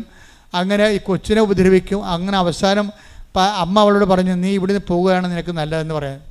നീ സ്വസ്ഥമായിട്ട് നിനക്ക് ബാത്റൂമിൽ പോകാൻ പറ്റണില്ല, ഭക്ഷണം കഴിക്കാൻ പറ്റണില്ല, ഉറങ്ങാൻ പറ്റണില്ല. ഉറങ്ങിക്കഴിയുമ്പോൾ ഇവർ വന്ന് വെച്ച് ഇവിടെ തലയെടുത്ത് ഭിത്തിട്ടിടിക്കും. എന്തൊരു കഷ്ടമാണെന്ന് ചോദിക്കേ. ഇതൊന്നും പറഞ്ഞാൽ കുവൈറ്റികൾ അംഗീകരിക്കത്തില്ല. കാര്യം ആ വേലക്കാർ പണ്ട് മുതലേ അവിടെ ഉള്ളതാണ്. അവർ നല്ലവരാണ്, നിൻ്റെ കള്ളത്തരവാണി പറയണമെന്നാണ് വീട്ടുകാർ വിചാരിക്കണത്. വീട്ടുകാർ ഇങ്ങനെ തള്ളിപ്പറഞ്ഞ കാരണം റോസി പറയും, അമ്മേ എന്നെ ഇവിടുന്ന് കൊണ്ടുപോകും, പക്ഷേ പാസ്പോർട്ട് നമ്മുടെ കയ്യിലില്ലല്ല, പാസ്പോർട്ട് അവരുടെ കയ്യിലല്ലേ, വീട്ടുകാരുടെ കയ്യിലല്ലേ. അപ്പോൾ റോസി പറയും, എൻ്റെ ജീവനെ ഇവിടെ കിടന്നാൽ പോകും, അതുകൊണ്ട് നിങ്ങൾ എൻ്റെ പാസ്പോർട്ട് തരാൻ പറയും. അപ്പോൾ ഉടനെ കുവൈറ്റുകൾ പറയും, പാസ്പോർട്ടൊക്കെ തരാം, പക്ഷേ 2 ലക്ഷം രൂപ ഏജൻറ്റ് വാങ്ങിച്ചുകൊണ്ട് പോയിട്ടുണ്ട് നിന്നെ കൊണ്ടുവന്നതിന്. ആ കാശ് നീ എൻ്റെ മേശപ്പുറത്ത് വെച്ചാൽ പാസ്പോർട്ട് തരാമെന്ന് പറയും. അപ്പോൾ റോസി പറയും, 20,000 രൂപ പോലും എൻ്റെ കയ്യിലില്ല, കാര്യം ഞാൻ പിന്നെ എങ്ങനെ നിൽക്കണതെന്ന് പറയും. ഉടനെ പറയും, അപ്പോൾ ഇവർക്ക് ശല്യമായപ്പോൾ പറയും, ഇവളെ ജയിലിലാക്കാൻ നോക്കി. പറഞ്ഞു, നിൻ്റെ കെട്ടിക്കിടക്കൊക്കെ എടുക്കാൻ പറയും. അവരെന്നെ എല്ലാം എടുത്ത് നോക്കിയപ്പോൾ ഉണ്ട് ഉടമ്പടി ഉപ്പിരിക്കണം. അപ്പോൾ അവർ പറയും, ഇത് എന്താണ് എന്താണ് ഒരു സാധനം ഉണ്ടല്ലോ, ബ്ലാക്ക് ഷുഗറാ, മയക്കുമരുന്നാണെന്ന് പറയും. ഇത് മയക്കുമരുന്നാണെന്ന് പറയും. അപ്പോൾ ഉടനെ ഇവളെയും വിളിച്ചുകൊണ്ട് ഈ ഉടമ്പടി ഉപ്പുമായിട്ട് പോയിട്ട് പോലീസ് സ്റ്റേഷനിൽ പോകും. അപ്പോൾ ഇവർക്ക് പേടിയാണ്. ഇവളിരുന്നുകൊണ്ട് പ്രത്യക്ഷ പ്രാർത്ഥന, അമ്മ മാത്രം, എനിക്ക് ആരെയും പരിചയമില്ല രാജ്യത്ത്, അമ്മ മാത്രമേ എനിക്ക് പരിചയമുള്ളൂ. ഞാനിപ്പോൾ അകത്താകാൻ പോവുകയാണ്, കാര്യം ഇവർ പിടിച്ചു കൊണ്ടുപോവുകയാണ് എന്നെ. കാര്യം അവിടെ ചെന്നപ്പോൾ നാട്ടുകാർ അവരെ പൗരന്മാരല്ലേ അവിടുത്തെ പോലീസുകാർ. അപ്പോൾ പരിചയക്കാർ അവർ തന്നെ, ഇവർ പറയണമെന്നും അംഗീകരിക്കാതെ ഇവർക്ക് ഭാഷയാത്രക്കാർക്ക് പറഞ്ഞ് പിടിപ്പിക്കാനും അറിയത്തില്ല. അങ്ങനെ ഇവളെ കുഴഞ്ഞു നിൽക്കുന്ന സമയത്ത് ഇവളെ പോലീസ് സ്റ്റേഷനിൽ കയറി ചെല്ലുമ്പോൾ തന്നെ ഒരു പോലീസുകാരൻ വന്നിട്ട് ഇവിടെ മുമ്പിൽ നോക്കി ചിരിക്കണത്. അപ്പോൾ ഒരു പരിചയമില്ല, അവിടുത്തെ കുവൈറ്റി പോലീസുകാരനാണ്. അമ്മ ഈ സമയത്തിനുള്ളിൽ അയാളെ ചേഞ്ച് ചെയ്ത് കളഞ്ഞേ ആ പോലീസുകാരനാണ്. കാരണം ഇവൾ പറയണത്, ഞാൻ ഏതാണ്ട് വർഷങ്ങളോട് കണ്ട പരിചയമാണ് ആ പോലീസുകാരൻ എന്നോട് കാണിക്കണത്. എന്നോട് എന്താ പ്രശ്നം എന്ന് ചോദിക്കും. എന്നോടാ ചോദിച്ചത് എന്താ പ്രശ്നമെന്ന്. അപ്പോൾ എന്നെ പ്രതിയാക്കി അകത്ത് കളയാൻ വേണ്ടി കൊണ്ടുവന്ന അറബി പറയും, ഇവൾ കള്ളിയാണ്, ഇവൾ കേരളത്തിൽ നിന്ന് ബ്ലാക്ക് ഷുഗർ കൊണ്ടുവന്നിരിക്കുകയാണ്, മയക്കുമരുന്ന് വ്യാപാരിയാണെന്ന് പറയും. ഉടനെ ഇവൾ പറയും ഇതൊരു ബ്ലസ്. അപ്പോൾ ഉടനെ ഇവളോട് പറയും, നോ ഇതൊരു ഇങ്ങനെയുള്ള സംഭവമൊന്നുമല്ല, ഇതൊരു ബ്ലെസ്സഡ് സാൾട്ടാണെന്ന് പറയും. ഉടനെ ആ പോലീസുകാരൻ എന്ത് ചെയ്യുന്നറിയാവോ, ഈ ഉടമ്പടി ഉപ്പെടുത്തിട്ട് നാക്കിൽ വെക്കും. അത് പറയും no it is genuine, it is blessings. അത് നമ്മുടെ യൂട്യൂബെല്ലാം കാണിക്കും. ഇത് പറയും നിങ്ങളുടെ ഭാഷ തർജ്ജമ ചെയ്തെടുക്കാൻ പറയും. അപ്പോൾ അയാളത് തർജ്ജമ ചെയ്തെടുക്കുമ്പോൾ പറയും ഇത് ബ്ലെസ്സഡ് സാൾട്ടാണെന്ന് പറയും. അപ്പോൾ ഉടനെ ഈ പോലീസുകാരൻ, അറബി പോലീസുകാരൻ തന്നെ ഇവരോട് പറയും, കുവൈറ്റിയോട് പറയും, നീ ഒന്ന് കഴിച്ച് നോക്കിക്കെന്ന് പറയും. നിനക്ക് സംശയമുണ്ട്, ഞാൻ കഴിച്ചില്ല, അതുപോലെ നീ ഇത്തിരി ഉടമ്പടി ഉപ്പ് കഴിച്ചതെന്ന് പറഞ്ഞിട്ട് ഈ വാദി പ്രതികാരം കണ്ടില്ലേ, ഈ ഉപ്പ് ആ പോലീസുകാരൻ ആ വീട്ടുകാരനെ കൊണ്ട് തീറ്റിക്കും. വീട്ടുകാരൻ്റെ ഇവളെ മരിച്ചുകൊണ്ട് പോലീസ് സ്റ്റേഷനിൽ ചെന്ന അറബിയുടെ നാക്കിൽ ഉടമ്പടി ഉപ്പ് വീഴി കഴിയുമ്പോൾ അറബി ഉടനെ ശാന്തനാകും. എന്ത് നല്ല രസമാണ് അമ്മയുടെ കാര്യമൊക്കെ ഓർത്തു കഴിഞ്ഞാൽ. അറബി അത്രയും നേരം ഇങ്ങനെ ഭർത്താവ് മുണ്ടിയെ പോലെ ഇവിടെ അകത്താക്കാൻ വേണ്ടി പോയ അറബി ആ പടം ഒരു സൗമ്യനുമാകും. അപ്പോൾ പോലീസുകാരൻ പറയും ഇനി ഇവിടെ നിർത്തിയിട്ട് കാര്യമില്ല, നിങ്ങളല്ല പ്രതി, നിങ്ങളുടെ വീട്ടിലെ വേലക്കാരാണ് ഇവളെ കൊല്ലാൻ പോണെന്ന് നിൽക്കുന്നത്, അതുകൊണ്ട് ഇവളെ കയറ്റിവിടാൻ പറയും. ഉടനെ കയറ്റിവിടാൻ പറയുമ്പോൾ ഇവളുടെ കയ്യിൽ പൈസ ഒന്നുമില്ല, 25 രൂപ വേണം, 25,000 രൂപ നിങ്ങൾ തന്നെ കൊടുക്കാൻ പറയും. അപ്പോൾ ഈ അറബി ഭയങ്കര തുപ്പൽ കുടിയനാണ്, പിശുക്കനാണ്, വിടത്തില്ല. അപ്പോൾ അയാളുടെ ലക്ഷണം മാറും. 5 പൈസ കൊടുക്കത്തില്ലേ ഇവളെ പറഞ്ഞ് ഒത്തിരി കാശ് ഞങ്ങൾ ഏജൻറ്റും കൊടുത്തിട്ടുണ്ട്, ഇവർക്ക് ശമ്പളം കൊടുത്തിട്ടുണ്ട്, ഇത് ഞങ്ങൾ എന്ത് കൊടുക്കണമെന്നാണ് പറയുന്നത്, ഇവിടെ ടേംസ് ആൻഡ് കണ്ടീഷൻസ് കഴിഞ്ഞിട്ടില്ല, ഇവിടെ കാലാവധി പൂർത്തിയാക്കണമെങ്കിൽ പോയി കഴിഞ്ഞാൽ ആ കാശ് ഞാൻ കൊടുക്കത്തില്ലെന്ന് പറയും. അപ്പോൾ പോലീസുകാരൻ ലക്ഷണം മാറും. നിങ്ങളാണ് കൊടുക്കേണ്ടത്, നിങ്ങളുടെ വീട്ടിൽ വന്നപ്പോഴല്ലേ ഇത്രയും പ്രശ്നം ഉണ്ടായിരിക്കണത് എന്ന് പറഞ്ഞ് കുറച്ച് കഴിഞ്ഞപ്പോൾ ഇവിടെ പറയും അമ്മ അവിടെ നിന്നുകൊണ്ട് പ്രത്യക്ഷ പ്രാർത്ഥനയില്ലും, അമ്മേ നോക്കണേ അമ്മേ എനിക്ക് കാശ് കിട്ടണേ അല്ലെങ്കിൽ പോകാൻ മാർഗ്ഗമില്ലെന്ന് പറയുമ്പോൾ പോലീസുകാരൻ രൂക്ഷമായിട്ട് ഈ അറബിയോട് സംസാരിക്കും. ഇപ്പോൾ ഒരു ഫ്ലൈറ്റ് ഉണ്ട് കുവൈറ്റിൽ നിന്ന് ഇന്ത്യയിലേക്ക്, ഇപ്പം തന്നെ അവളെ കയറ്റി 1 മണിക്കൂറുണ്ട്, ഇപ്പം തന്നെ ഓൺലൈൻ ടിക്കറ്റ് എടുത്ത് കൊടുത്തേ അല്ലെങ്കിൽ വിഷം മാറും, അല്ലെങ്കിൽ കേസ് മാറും, നിയമം മാറും എന്നൊക്കെ പറയുമ്പോൾ ഉടനെ അറബി വീഴും. ഉടനെ തന്നെ ആ കിട്ടിയ സമയത്ത് തന്നെ ടിക്കറ്റ് എടുത്ത് കൊടുത്ത് അവളെ ഇങ്ങോട്ട് പാക്ക് ചെയ്യും. അതെന്ന് വെച്ച് കഴിഞ്ഞാൽ ഇന്ത്യയിലേക്ക് പോരും. എന്ത് രസകരമാണ് ഈ സാക്ഷ്യത്തിൻ്റെ പോക്ക്. എന്തുകൊണ്ടാണ് ഇത്രയും കൃത്യമായിട്ട് ഈ ഉടമ്പടിയുടെ ഉപ്പ്, covenant of salt of the covenant എന്തുകൊണ്ടാണ് ഇത്രയും വിജയിക്കണത്? ഏത് പാരാത്രി ആണെങ്കിലും ഉടമ്പടി തന്നെയാണ് അവൾ ജീവിക്കണത്. അതാണ് വിഷയം. ഉടമ്പടി തന്നെയാണ് ജീവിക്കുന്നത്. നമ്മളുടെ ഉടമ്പടിയുടെ എല്ലാം വരുമ്പോൾ നമ്മൾ ഉപയോഗിക്കുന്ന വസ്തുക്കളെ നമ്മൾക്ക് അത് തന്നെ നമുക്ക് അതിൻ്റെ പവർ റിലീസ് ചെയ്ത് നമുക്ക് കിട്ടണമെന്നുണ്ടെങ്കിൽ നമ്മൾ അതിനോട് വിശ്വസ്തത പാലിക്കണം. ഉടമ്പടിയിലെ തൈലത്തിനും അപ്പോൾ ഞാൻ പണ്ട് പറയുമായിരുന്നു, എന്നിട്ട് ഒരു ചാനലുകാരൻ നമുക്ക് നെഗറ്റീവായിട്ട് സാധനം ഇട്ടിട്ടുണ്ട്. അതായത് ഇവിടെ ഈ ഉടമ്പടി ഉപ്പിനെക്കുറിച്ച് എനിക്കറിയത്തില്ലായിരുന്നു, സത്യം പറഞ്ഞാൽ. ഉടമ്പടി കാശ്മീരത്തെക്കുറിച്ച് എനിക്കറിയത്തില്ലായിരുന്നു, ഉടമ്പടി തൈലത്തെക്കുറിച്ച് അറിയത്തില്ലായിരുന്നു. ഇതെല്ലാം എഴുതിക്കൊണ്ടിരിക്കുന്ന ഒരു 12 മണിക്കൂർ സമയമുണ്ട്. ഈ 12 മണിക്കൂറിനുള്ളിൽ പുസ്തകം 75 പേജാണ് ഞാൻ എഴുതുന്നത്. തൈക്കാട്ടുശ്ശേരി ഇരുന്നുകൊണ്ട് പ്രാർത്ഥിച്ച് വിശ്വാസ പ്രമാണം ചൊല്ലിക്കൊണ്ട് എഴുതുകയാണ്. കർത്താവ് എനിക്കിങ്ങനെ ആശയങ്ങൾ തന്നുകൊണ്ടിരിക്കുന്നു. അതെല്ലാം പിന്നീട് അപ്പോൾ എഴുതുന്ന സമയത്ത് ഇതെല്ലാം വരുന്നതാണ്. അപ്പോൾ ഇതിനെക്കുറിച്ച് പിന്നീട് പഠിച്ചു നോക്കുമ്പോഴാണ് ഈ ഉടമ്പടി ഉപ്പെന്ന് പറയുന്ന ഉടമ്പടിയുടേതാണെന്നൊക്കെ പിന്നെയാണെന്നൊക്കെ അറിയണത്. ഉപ്പെന്ന് പറഞ്ഞ ഉടമ്പടിയുടേതാണെന്ന് ഈശോ പറയുന്നുണ്ട്. പക്ഷേ എൻ്റെ റെഫറൻസ് ഒന്നും എനിക്കറിയത്തില്ലായിരുന്നു. അതേസമയം തന്നെ ഉടമ്പടി തേനെന്നാണ് ആദ്യം എഴുതിയത്. തേനെന്ന് എഴുതിയപ്പോൾ തന്നെ കൃപാസനത്തിൽ പ്രശ്നമുണ്ടായി.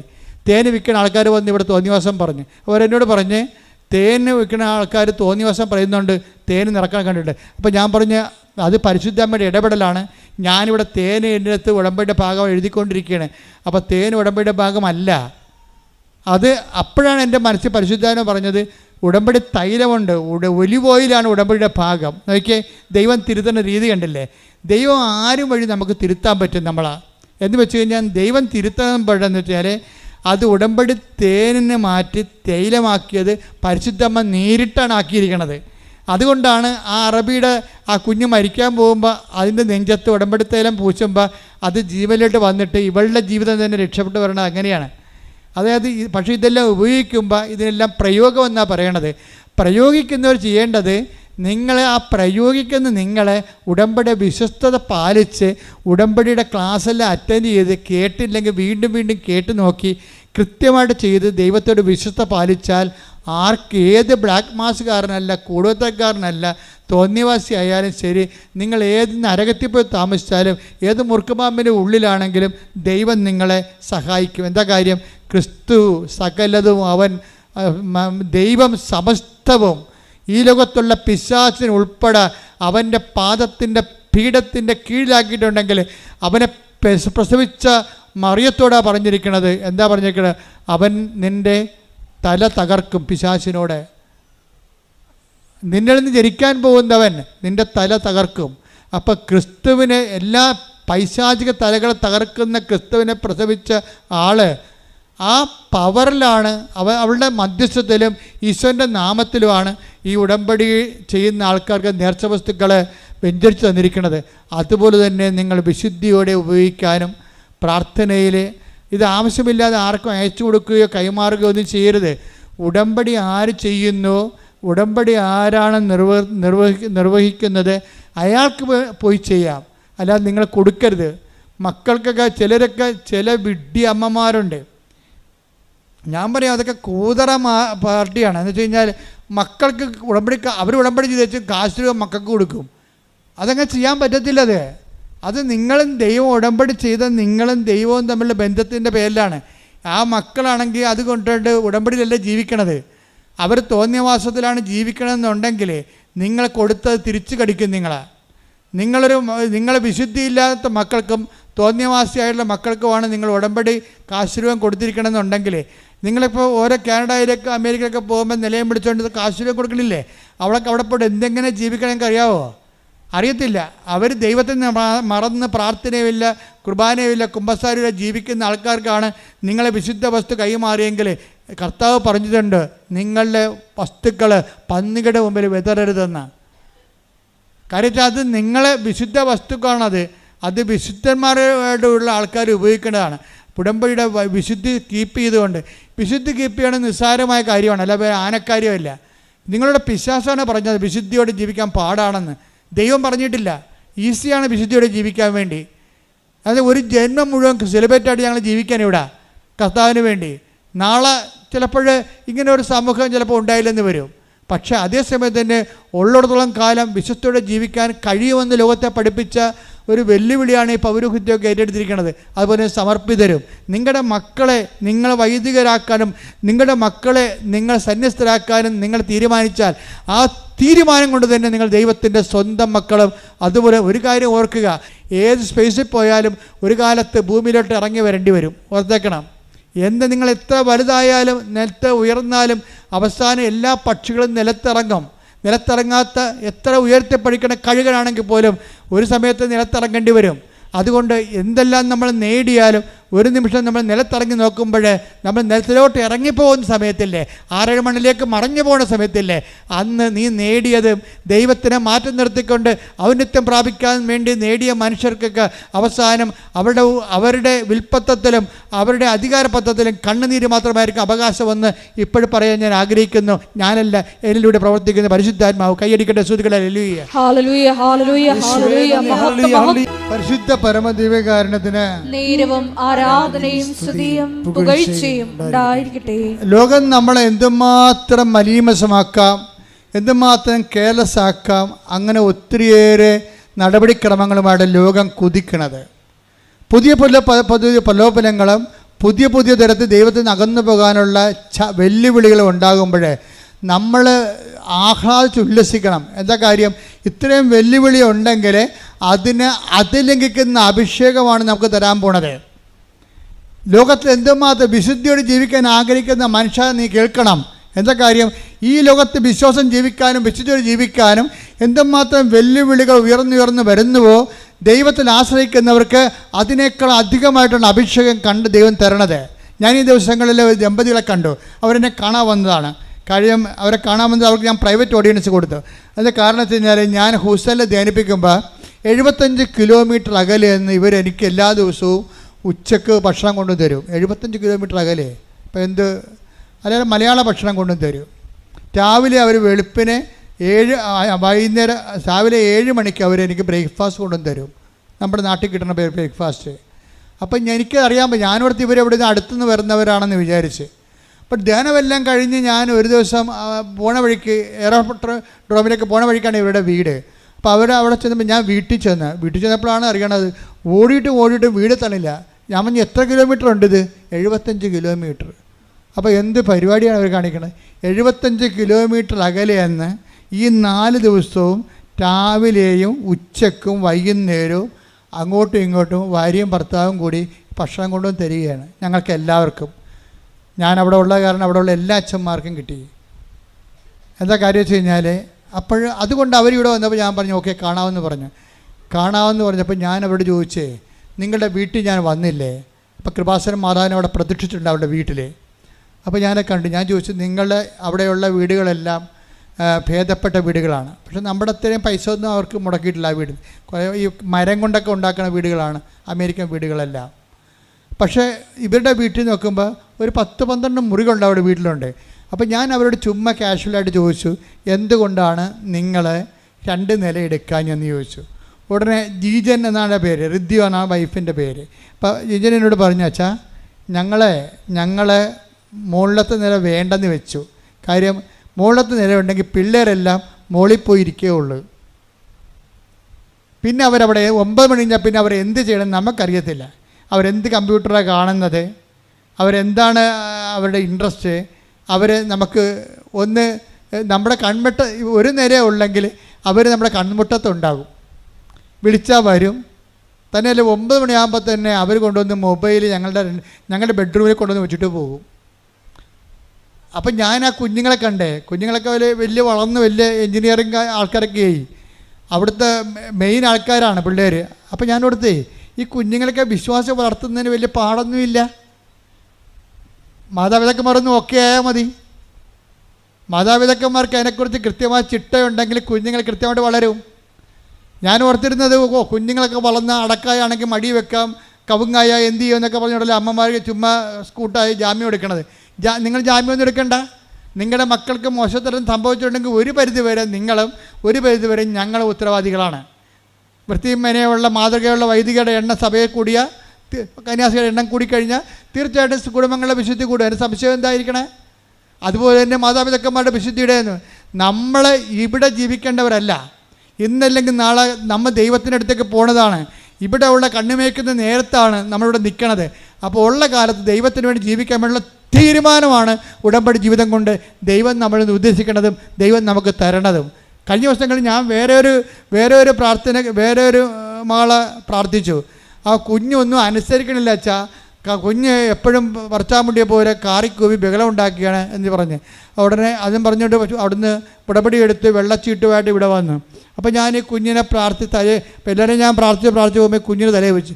കുഞ്ഞാണെങ്കിൽ ഒരു അനക്കമില്ല, അതായത് ഇങ്ങനെ മരവിച്ച് ഇങ്ങനെ ഇരിക്കുകയാണ്, അനങ്ങണില്ല കുഞ്ഞ്. അതെന്താ? അപ്പം ഞാൻ നോക്കിയപ്പോൾ എന്താ സംഭവം എന്നറിയുമോ? കൊച്ചു തല ഉയർത്തിപ്പോലും നോക്കണില്ല. അതിന് 2.5 വയസ്സേ ഉള്ളു. ഞാൻ വന്നതുപോലും അവിടെ അറിയണില്ല കൊച്ച്. ഈ കൊച്ച് അനുസരിക്കണില്ല. കൊച്ച് സാധാരണ മനുഷ്യരെ പെരുമാറണില്ല എന്നാണ് ഇവർ പറയണത്. പക്ഷേ തലേ കൈ വെച്ചിട്ട് കൊച്ചൊന്ന് അനങ്ങണ്ടേ? ഞാൻ നോക്കുമ്പോൾ കൊച്ച് മൊബൈലിൽ മിക്കി മൗസ് കണ്ടുകൊണ്ടിരിക്കുകയാണ്. അപ്പം ഞാൻ തള്ളോട് ചോദിച്ച്, ഇതിൻ്റെ കയ്യിൽ നിന്ന് ആ മൊബൈലൊന്ന് വാങ്ങിക്കണ്ടേ, എനിക്കൊന്ന് പ്രാർത്ഥിക്കണ്ടേ? അത് പറഞ്ഞ് ആ മൊബൈൽ വാങ്ങിച്ചാൽ കൊച്ചിവിടെ നരകമാക്കിക്കളയൊന്ന്. എൻ്റെ പൊന്നി, ആ മൊബൈൽ അവർ മേടിച്ചതും ആ കൊച്ചി എനിക്ക് വേണേൽ കൊച്ചി കളിത്താറ പിടിച്ച് കളയുമെന്ന് ഓർത്ത് കിടന്ന് കാറാൻ തുടങ്ങി. അവസാനം ഞാൻ മൊബൈൽ കൊടുത്ത് പ്രാർത്ഥിച്ച് വിട്ട്. എന്താ സംഭവിച്ചിരിക്കണത്? ഞാൻ പോന്നപ്പോൾ മാതാവിനോട് ചോദിച്ച്, അമ്മേ ഈ 2.5 വയസ്സുകാരന് എന്താണ് മൊബൈലുകൾ? അപ്പോഴെന്താണ് അമ്മയുടെ താല്പര്യങ്ങൾക്ക് വേണ്ടി കൊച്ചു ചിണുങ്ങുമ്പോൾ എടുത്ത് കൈ കൊടുക്കും മൊബൈൽ. അല്ലാതെ കൊച്ച് മൊബൈൽ 2.5 വയസ്സേ ഉള്ളതെന്ന് ഓർക്കണം, അല്ല 7 വയസ്സൊന്നുമില്ല. 2.5 വയസ്സുള്ള കൊച്ചിന് മൊബൈൽ കൊടുത്തൊരു മിക്കി മൗസ് കാണുന്നുണ്ടെങ്കിൽ ആ കൊച്ച് ഒരു കണ്ണ് കാണാൻ പറ്റിയ സമയത്ത് തന്നെയാണ് ആ കൊച്ചിന് അത് കൊടുത്തിട്ടുള്ളത്. ഇവൾക്ക് എന്താ ജോലിയോ ഇവൾക്ക് കമ്പ്യൂട്ടർ വർക്കൊക്കെ തുടങ്ങുകയാണ്. പിള്ളേർ കിടന്ന് ബഹളം ഉണ്ടാക്കാതിരിക്കാൻ വേണ്ടി എന്തു ചെയ്യും? പിള്ളേരുടെ കയ്യിൽ മൊബൈൽ എടുത്ത് കൊടുക്കും. പണ്ടാണെങ്കിൽ അമ്മമാരിങ്ങനെ തേനൊക്കെ ഇട്ടിട്ട് ഒരു സാധനം ഉണ്ടല്ലോ, ഇപ്പോഴത് ചപ്പണത്, അത് കൊടുത്തെങ്കിൽ കുഴപ്പമില്ല, ഇത്തിരി തേനല്ലേ പോകത്തുള്ളൂ നമുക്ക്. അതിന് പകരം മൊബൈൽ കൊടുത്തപ്പോൾ എന്നാ പറ്റി? ഇനി ഈ ജന്മത്തെ ആ പണ്ടാരത്തിൻ്റെ കയ്യിൽ നിന്ന് മൊബൈൽ എടുക്കാൻ പറ്റത്തില്ല.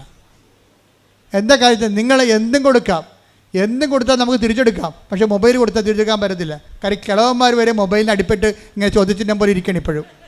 കണ്ടില്ലേ നിങ്ങൾ? ഓരോരുത്തരെ കണ്ടില്ലേ? എവിടെ നോക്കിയാൽ റെയിൽവേ സ്റ്റേഷനിൽ ചെന്നാലും ബസ് സ്റ്റാൻഡിൽ ചെന്നാലും ഇങ്ങനെ ഇരിക്കണം കാണാം. വേറെ ആരും കാണത്തില്ല. ഇങ്ങനെ ചോദ്യചിഹ്നം പോലെ കാലത്തിൻ്റെ മേൽ ദൈവം ഉയർത്തിയ ചോദ്യചിഹ്നമാണ് മൊബൈൽ എന്ന് പറയണത്. അത് ഉപയോഗിക്കുന്ന രീതികളിലാണ് പ്രശ്നം വന്നിരിക്കുന്നത്. അത് നമ്മൾ ഈ 2.5 വയസ്സിന് പോലും നമുക്ക് ശ്രദ്ധിക്കാൻ പറ്റുന്നില്ലെങ്കിൽ ഈ ജന്മത്തെ അതിനെ രക്ഷിക്കാൻ പറ്റുമോ? ഇല്ല. സ്ക്രീൻ ടൈം എന്ന് പറയണത് ആ കുഞ്ഞിന് ഏതാണ്ട് ഒരു ദിവസം 20 മണിക്കൂറാണെന്ന് തോന്നുന്നു. ഞാൻ പറഞ്ഞത് എന്ത് പ്രശ്നം ഉണ്ടായാലും അതിനെ പറിച്ച് മാറ്റാൻ പറഞ്ഞു ഞാൻ ഇടയ്ക്കെന്ന്. ഇനി ഈ ഒരു 5 കൊല്ലത്തേക്ക് ഈ സാധനത്തിന് ഇത് കാണിക്കരുതെന്ന് പറഞ്ഞ്. കുറച്ച് കഴിയുമ്പോൾ കൊച്ചു ശരിയാകും. പക്ഷേ അവർ കാണിക്കുമെന്ന് തോന്നില്ല. അവർ കൊച്ചു കഴിഞ്ഞാൽ അപ്പം തന്നെ എടുത്ത് കൊടുക്കും ഇത്. അപ്പോൾ നിങ്ങൾ ഇങ്ങനെ മൊബൈലിൽ കുഞ്ഞിനെ കൊടുത്തേക്കാന്ന് പറഞ്ഞുകൊണ്ടാണ് പ്രസവിക്കാൻ പോകണമെങ്കിൽ ഇപ്പം തന്നെ തീരുമാനമായെന്ന് പറഞ്ഞതാണ്. വേറെ പ്രശ്നമൊന്നുമില്ല. പുതിയ ആൾക്കാരൊക്കെ ഒന്ന് കേൾക്കണം ഇത്. സംഗതി നമ്മൾ ചെല്ലണത് എന്ത് കൊടുത്താലും തിരിച്ച് വാങ്ങിക്കാൻ നമുക്ക്. ഈ സാധനം കൊടുത്താൽ തിരിച്ച് വാങ്ങിക്കാൻ പറ്റത്തില്ല. അപ്പം അതുകൊണ്ട് തന്നെ നമ്മൾ വിചാരിച്ചാൽ മക്കളെ വൃത്തിയും മേനായിട്ട് വളർത്താൻ പറ്റും. വിചാരിച്ചില്ലെങ്കിൽ സ്വാഭാവികം മക്കളുടെ രീതിയിൽ വളർന്നു പോകും. വിശുദ്ധിയുടെ കാര്യം ഇത് തന്നെയാണെന്ന് ഞാൻ പറഞ്ഞത്. ഞാൻ വിശുദ്ധിയെക്കുറിച്ച് പറയാനാണ് കറങ്ങിത്തിരിഞ്ഞ് വന്നത്. വിശുദ്ധി ഇത്രയേ ഉള്ളൂ. വിശുദ്ധി പാടുള്ള വിഷയമാണെന്ന് നമ്മളോട് പറഞ്ഞത് പിശാചാണ്, അല്ല ദൈവമല്ല. നീ എൻ്റെ മുമ്പാകെ നടക്കാൻ പറഞ്ഞു കഴിഞ്ഞാൽ, നീ വിശുദ്ധനാകാൻ പറഞ്ഞു കഴിഞ്ഞാൽ, ദൈവം ഒരു കാര്യം പറഞ്ഞാൽ ആ പറയുന്നതിൻ്റെ മുഴുവൻ ഉത്തരവാദിത്വം ദൈവം ഏറ്റെടുത്തിട്ട് അതനുസരിക്കാൻ തയ്യാറാണെങ്കിൽ നീ അനുഗ്രഹം പ്രാപിക്കും. ആദ്യം തന്നെ ഉടമ്പടിയുടെ വെളിപാട് അതാണ്. അനുസരിക്കാൻ തയ്യാറായാൽ ഐ ആം റെഡി ആമേൻ എന്ന് പറഞ്ഞാൽ പിന്നെന്താണ്? അനുഗ്രഹം പ്രാപിക്കും.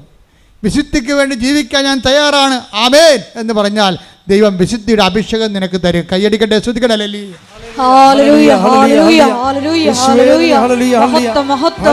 കർത്താവ് കാണിച്ചു തന്ന വചനത്തിലൂടെയാണ് നമ്മൾ സഞ്ചരിച്ച് അവസാനിപ്പിക്കുന്നത്.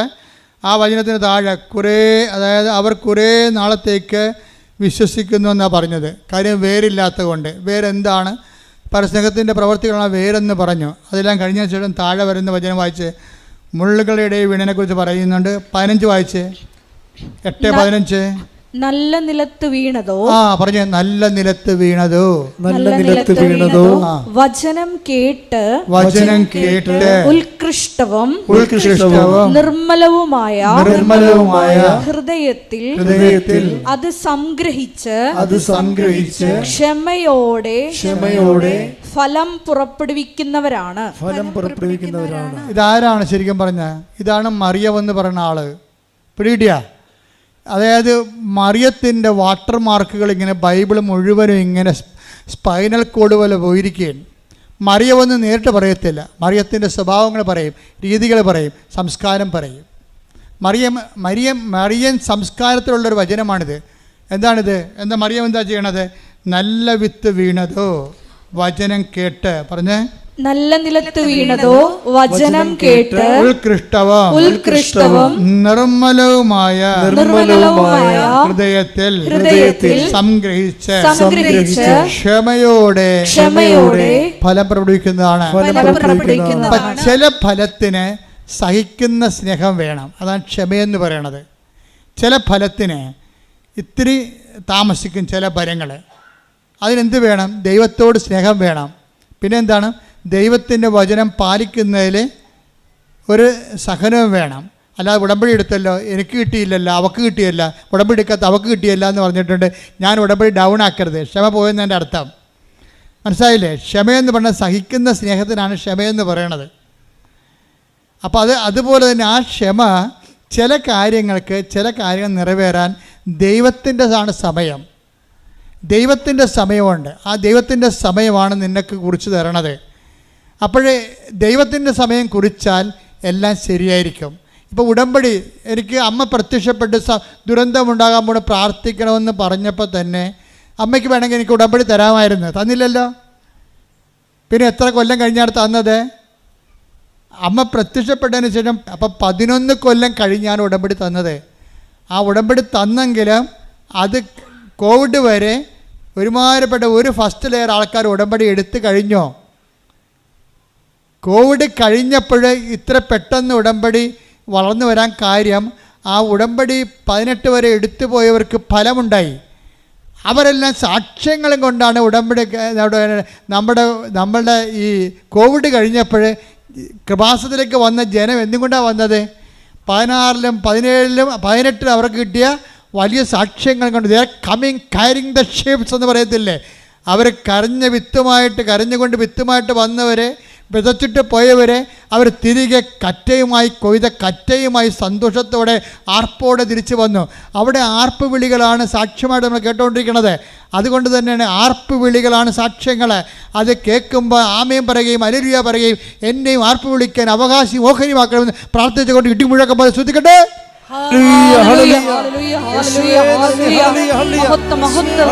സമയം, ചില കാര്യങ്ങൾക്കുള്ള സമയം ദൈവം നിശ്ചയിക്കും.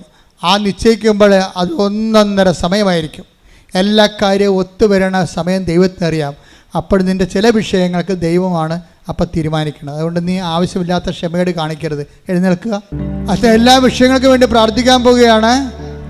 എല്ലാ വിഷയങ്ങൾക്കും വേണ്ടി പ്രാർത്ഥിക്കാൻ പോകുമ്പോൾ നിങ്ങൾ അഭിഷേകത്തോട് സൂചിച്ചുകൊണ്ടിരിക്കട്ടെ. അടിപ്പെട്ട പോലെ വൈദാഖായ ദൈവികമായ ശക്തി ഉച്ചമുതൽ ഉള്ളംകാല് വരെ അയച്ചിറങ്ങിക്കൊണ്ട് എല്ലാ കോശങ്ങളെയും പേശികളെയും അസ്ഥിക്കുടകളെയും അസ്ഥിസന്ധികളെയും കർത്താവിന്റെ കൃപയെ നിറക്കുന്ന സമയമാണ്. ഇടിമുഴക്കം പോലെ ശ്രദ്ധിക്കട്ടെ. കർത്താവേ, നിന്റെ ഉന്നതമായ നാമത്തിന് സ്തോത്രം ചെയ്യുന്ന കർത്താവേ, നിന്റെ വിശുദ്ധ പൗരോഹിത്യത്തെ മഹത്വപ്പെടുത്തണമേ. കർത്താവേ, സഭയിലുള്ള സാന്നിധ്യം പ്രകടമാക്കണമേ. അത് 38 വർഷം ഞാൻ അർപ്പിച്ച കൃപാന്റെ യോഗ്യതയാൽ കൃപാസ്ഥാനത്താറെ ജീവനോടെ പ്രത്യക്ഷപ്പെട്ട പരിശുദ്ധാമ്മയുടെ മാധ്യസ്ഥത്തില് ഉച്ചമുതൽ ഉള്ളംകാല് വരെ കർത്താവിൻ്റെ രക്തം വളരട്ടെ. കർത്താവ് അസ്ഥികളുടെ സന്ധിബന്ധങ്ങളിലും മാംസപേശികളിലും കർത്താവിൻ്റെ രക്തം വളരട്ടെ. എൻ്റെ കർത്താവിൻ്റെ ഉന്നതമായ നാമത്തിൽ സഭയുടെ അധികാരത്തിൽ കുരിശിൻ്റെ അടയാളത്തിൽ മാരകരോഗങ്ങൾ, തീരാവേദികൾ യേശുനാമത്തിൽ മാറിപ്പോകട്ടെ. എപ്പിലെപ്സി രോഗങ്ങൾ, തൈറോയിഡ് രോഗങ്ങൾ, ക്യാൻസർ രോഗങ്ങൾ, കരരോഗങ്ങൾ, കിഡ്നി രോഗങ്ങൾ, ഫിസ്റ്റുല രോഗങ്ങൾ, PCOD രോഗങ്ങൾ, കരരോഗം യേശുക്രിസ്തുവിന്റെ നാമത്തിൽ മാറിപ്പോകട്ടെ. മുതുക പൊന്തിയ അവസ്ഥകൾ, കിഡ്നി രോഗങ്ങൾ, വിസർപ്പ രോഗങ്ങൾ, സോറിയാസിസ് രോഗങ്ങൾ, ചിലങ്ക് രോഗങ്ങൾ, ത്വക്ക് രോഗങ്ങൾ കർത്താവിൻ്റെ വിശുദ്ധമായ രക്തത്താൽ കഴുകപ്പെടട്ടെ. കർത്താവേ, സാമ്പത്തിക തകർച്ചയുള്ളവരെ, ജോലിയില്ലാത്തവരെ, വീടില്ലാത്തവരെ, വഴിയില്ലാത്തവരെ, വെളിച്ചമില്ലാത്തവരെ, വിവാഹമൊത്തു വരാത്തവരെ കണ്ണുനീരോടെ പ്രാർത്ഥിക്കുന്നു. കർത്താവേ, നിന്റെ വിശുദ്ധ പൗരോഹിത്യത്തെ മഹത്വപ്പെടുത്തണമേ. കർത്താവേ, നിന്റെ വിശുദ്ധ പൗരോഹിത്യത്തെ മഹത്വപ്പെടുത്തണമേ. കർത്താവേ, സഭയിലുള്ള സാന്നിധ്യം പ്രകടമാക്കണമേ. കർത്താവേ, നിന്റെ ഉന്നതമായ നാമത്തിലെ സ്വർഗം തുറക്കണമേ. കർത്താവിന്റെ ശക്തി, കർത്താവിന്റെ കൃപ മക്കളുടെ കൊടുക്കട്ടെ.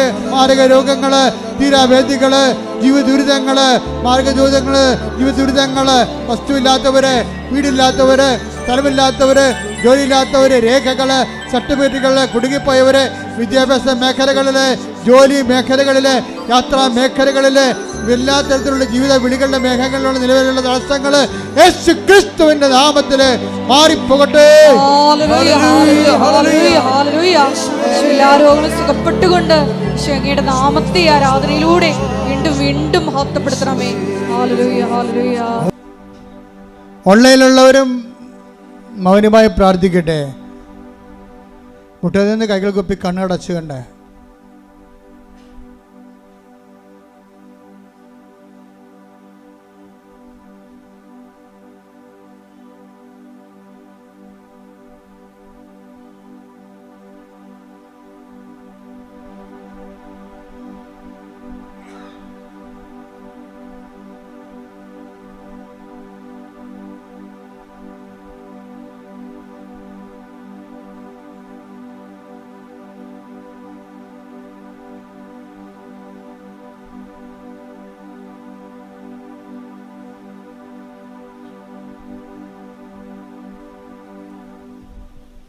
നമുക്ക് സമാപന ആശീർവാദം സ്വീകരിക്കാം.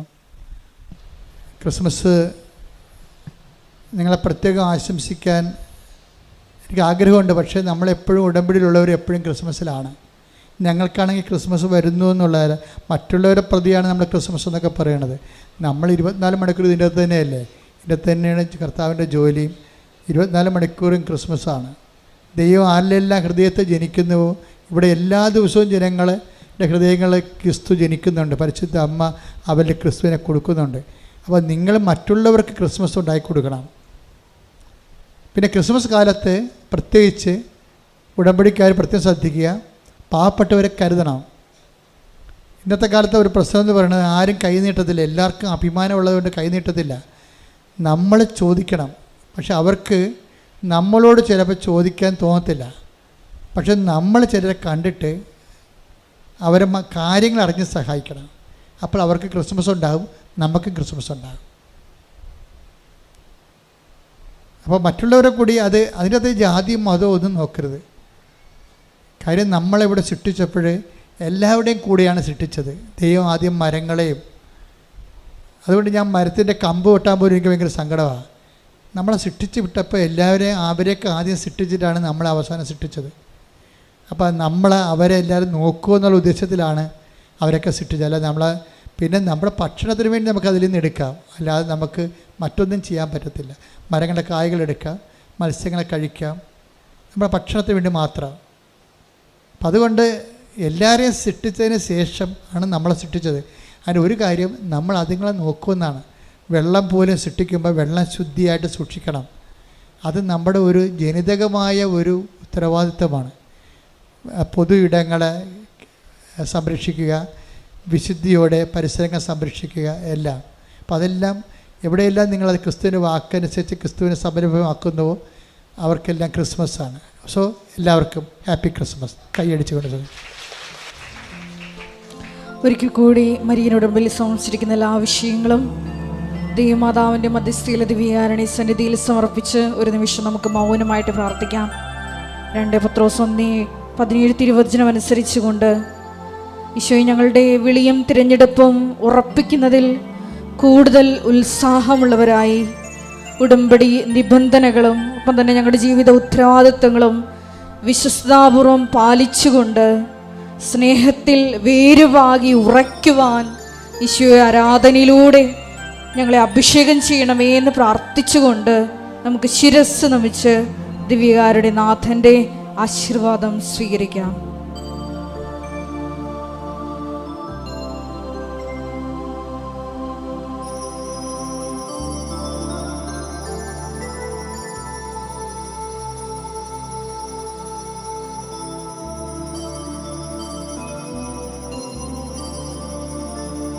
പരിശുദ്ധ പരമ ദിവ്യകാരുണ്യമേ, ഇന്നും എന്നും അങ്ങേക്ക് ആരാധന.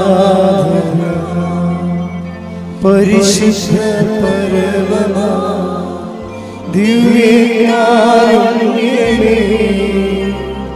ഇന്നും എന്നും അങ്ങേക്ക് ആരാധന. പരിശുദ്ധ പരമ ദിവ്യകാരുണ്യമേ, എന്നും എന്നും അങ്ങേക്ക് ആരാധന.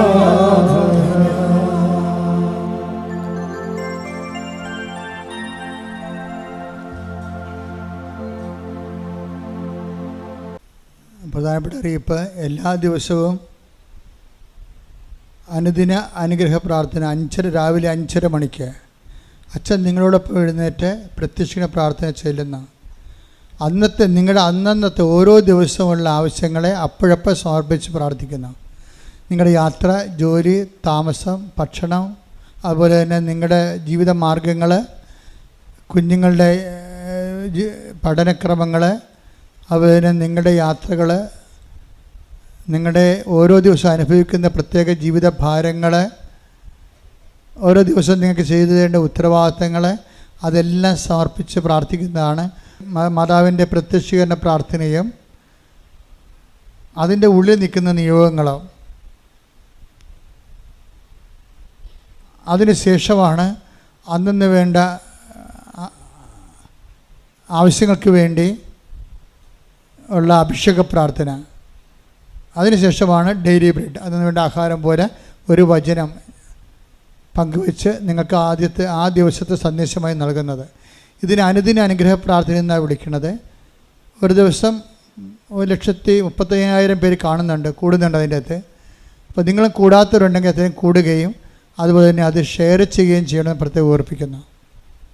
മറ്റുള്ളവർക്ക് ഷെയർ ചെയ്യുകയും ചെയ്ത് കൊടുക്കണം. അതുപോലെ നിങ്ങൾ ആ 5:30 തന്നെ നിങ്ങളുടെ ജീവിത ആവശ്യങ്ങൾ, അന്നത്തെ ആവശ്യങ്ങൾ നിങ്ങൾക്കവിടെ മൊബൈലിൽ ടൈപ്പ് ചെയ്ത് കയറ്റേണ്ടതാണ്. അന്നത്തെ ജീവിത ആവശ്യങ്ങൾ മൊബൈലിൽ ടൈപ്പ് ചെയ്ത് കയറ്റേണ്ടതാണ് ആ അനുദിന അനുഗ്രഹ പ്രാർത്ഥനയുടെ സമയം. കൃപാസനത്തിൽ വരുന്ന ദിവസം അച്ഛനെ കാണണമെന്ന് ഉദ്ദേശിക്കുന്നവരെ അച്ഛനുണ്ടോ എന്ന് വിളിച്ച് ചോദിക്കണം. 9447285400 വിളിച്ച് ചോദിക്കേണ്ടത്. കാര്യം ഇന്നലെ ഞാൻ ഉണ്ടായിരുന്നു, പക്ഷേ എനിക്ക് കോടതിയിൽ കേസ് ഉണ്ടായിരുന്നു. അപ്പോൾ ഇന്നലെ ഒത്തിരി പേരെ കാണാൻ ഒത്തില്ല. എന്നാലും ഞാൻ മാക്സിമം കണ്ട് കോടതിയിൽ നിന്ന് വന്നിച്ച് പട്ടേന്ന് വൈകുന്നേരം വരെ ആൾക്കാരെ കണ്ടു. കാണുന്നതല്ല പ്രശ്നം, നിങ്ങൾ ഇത്രയും കഷ്ടപ്പെട്ട് വന്നിട്ട് കണ്ടില്ലെന്ന് പറയരുത്. അതുകൊണ്ടാണ് വിളിച്ച് ചോദിക്കണമെന്ന് പറഞ്ഞതിൻ്റെ കാരണം.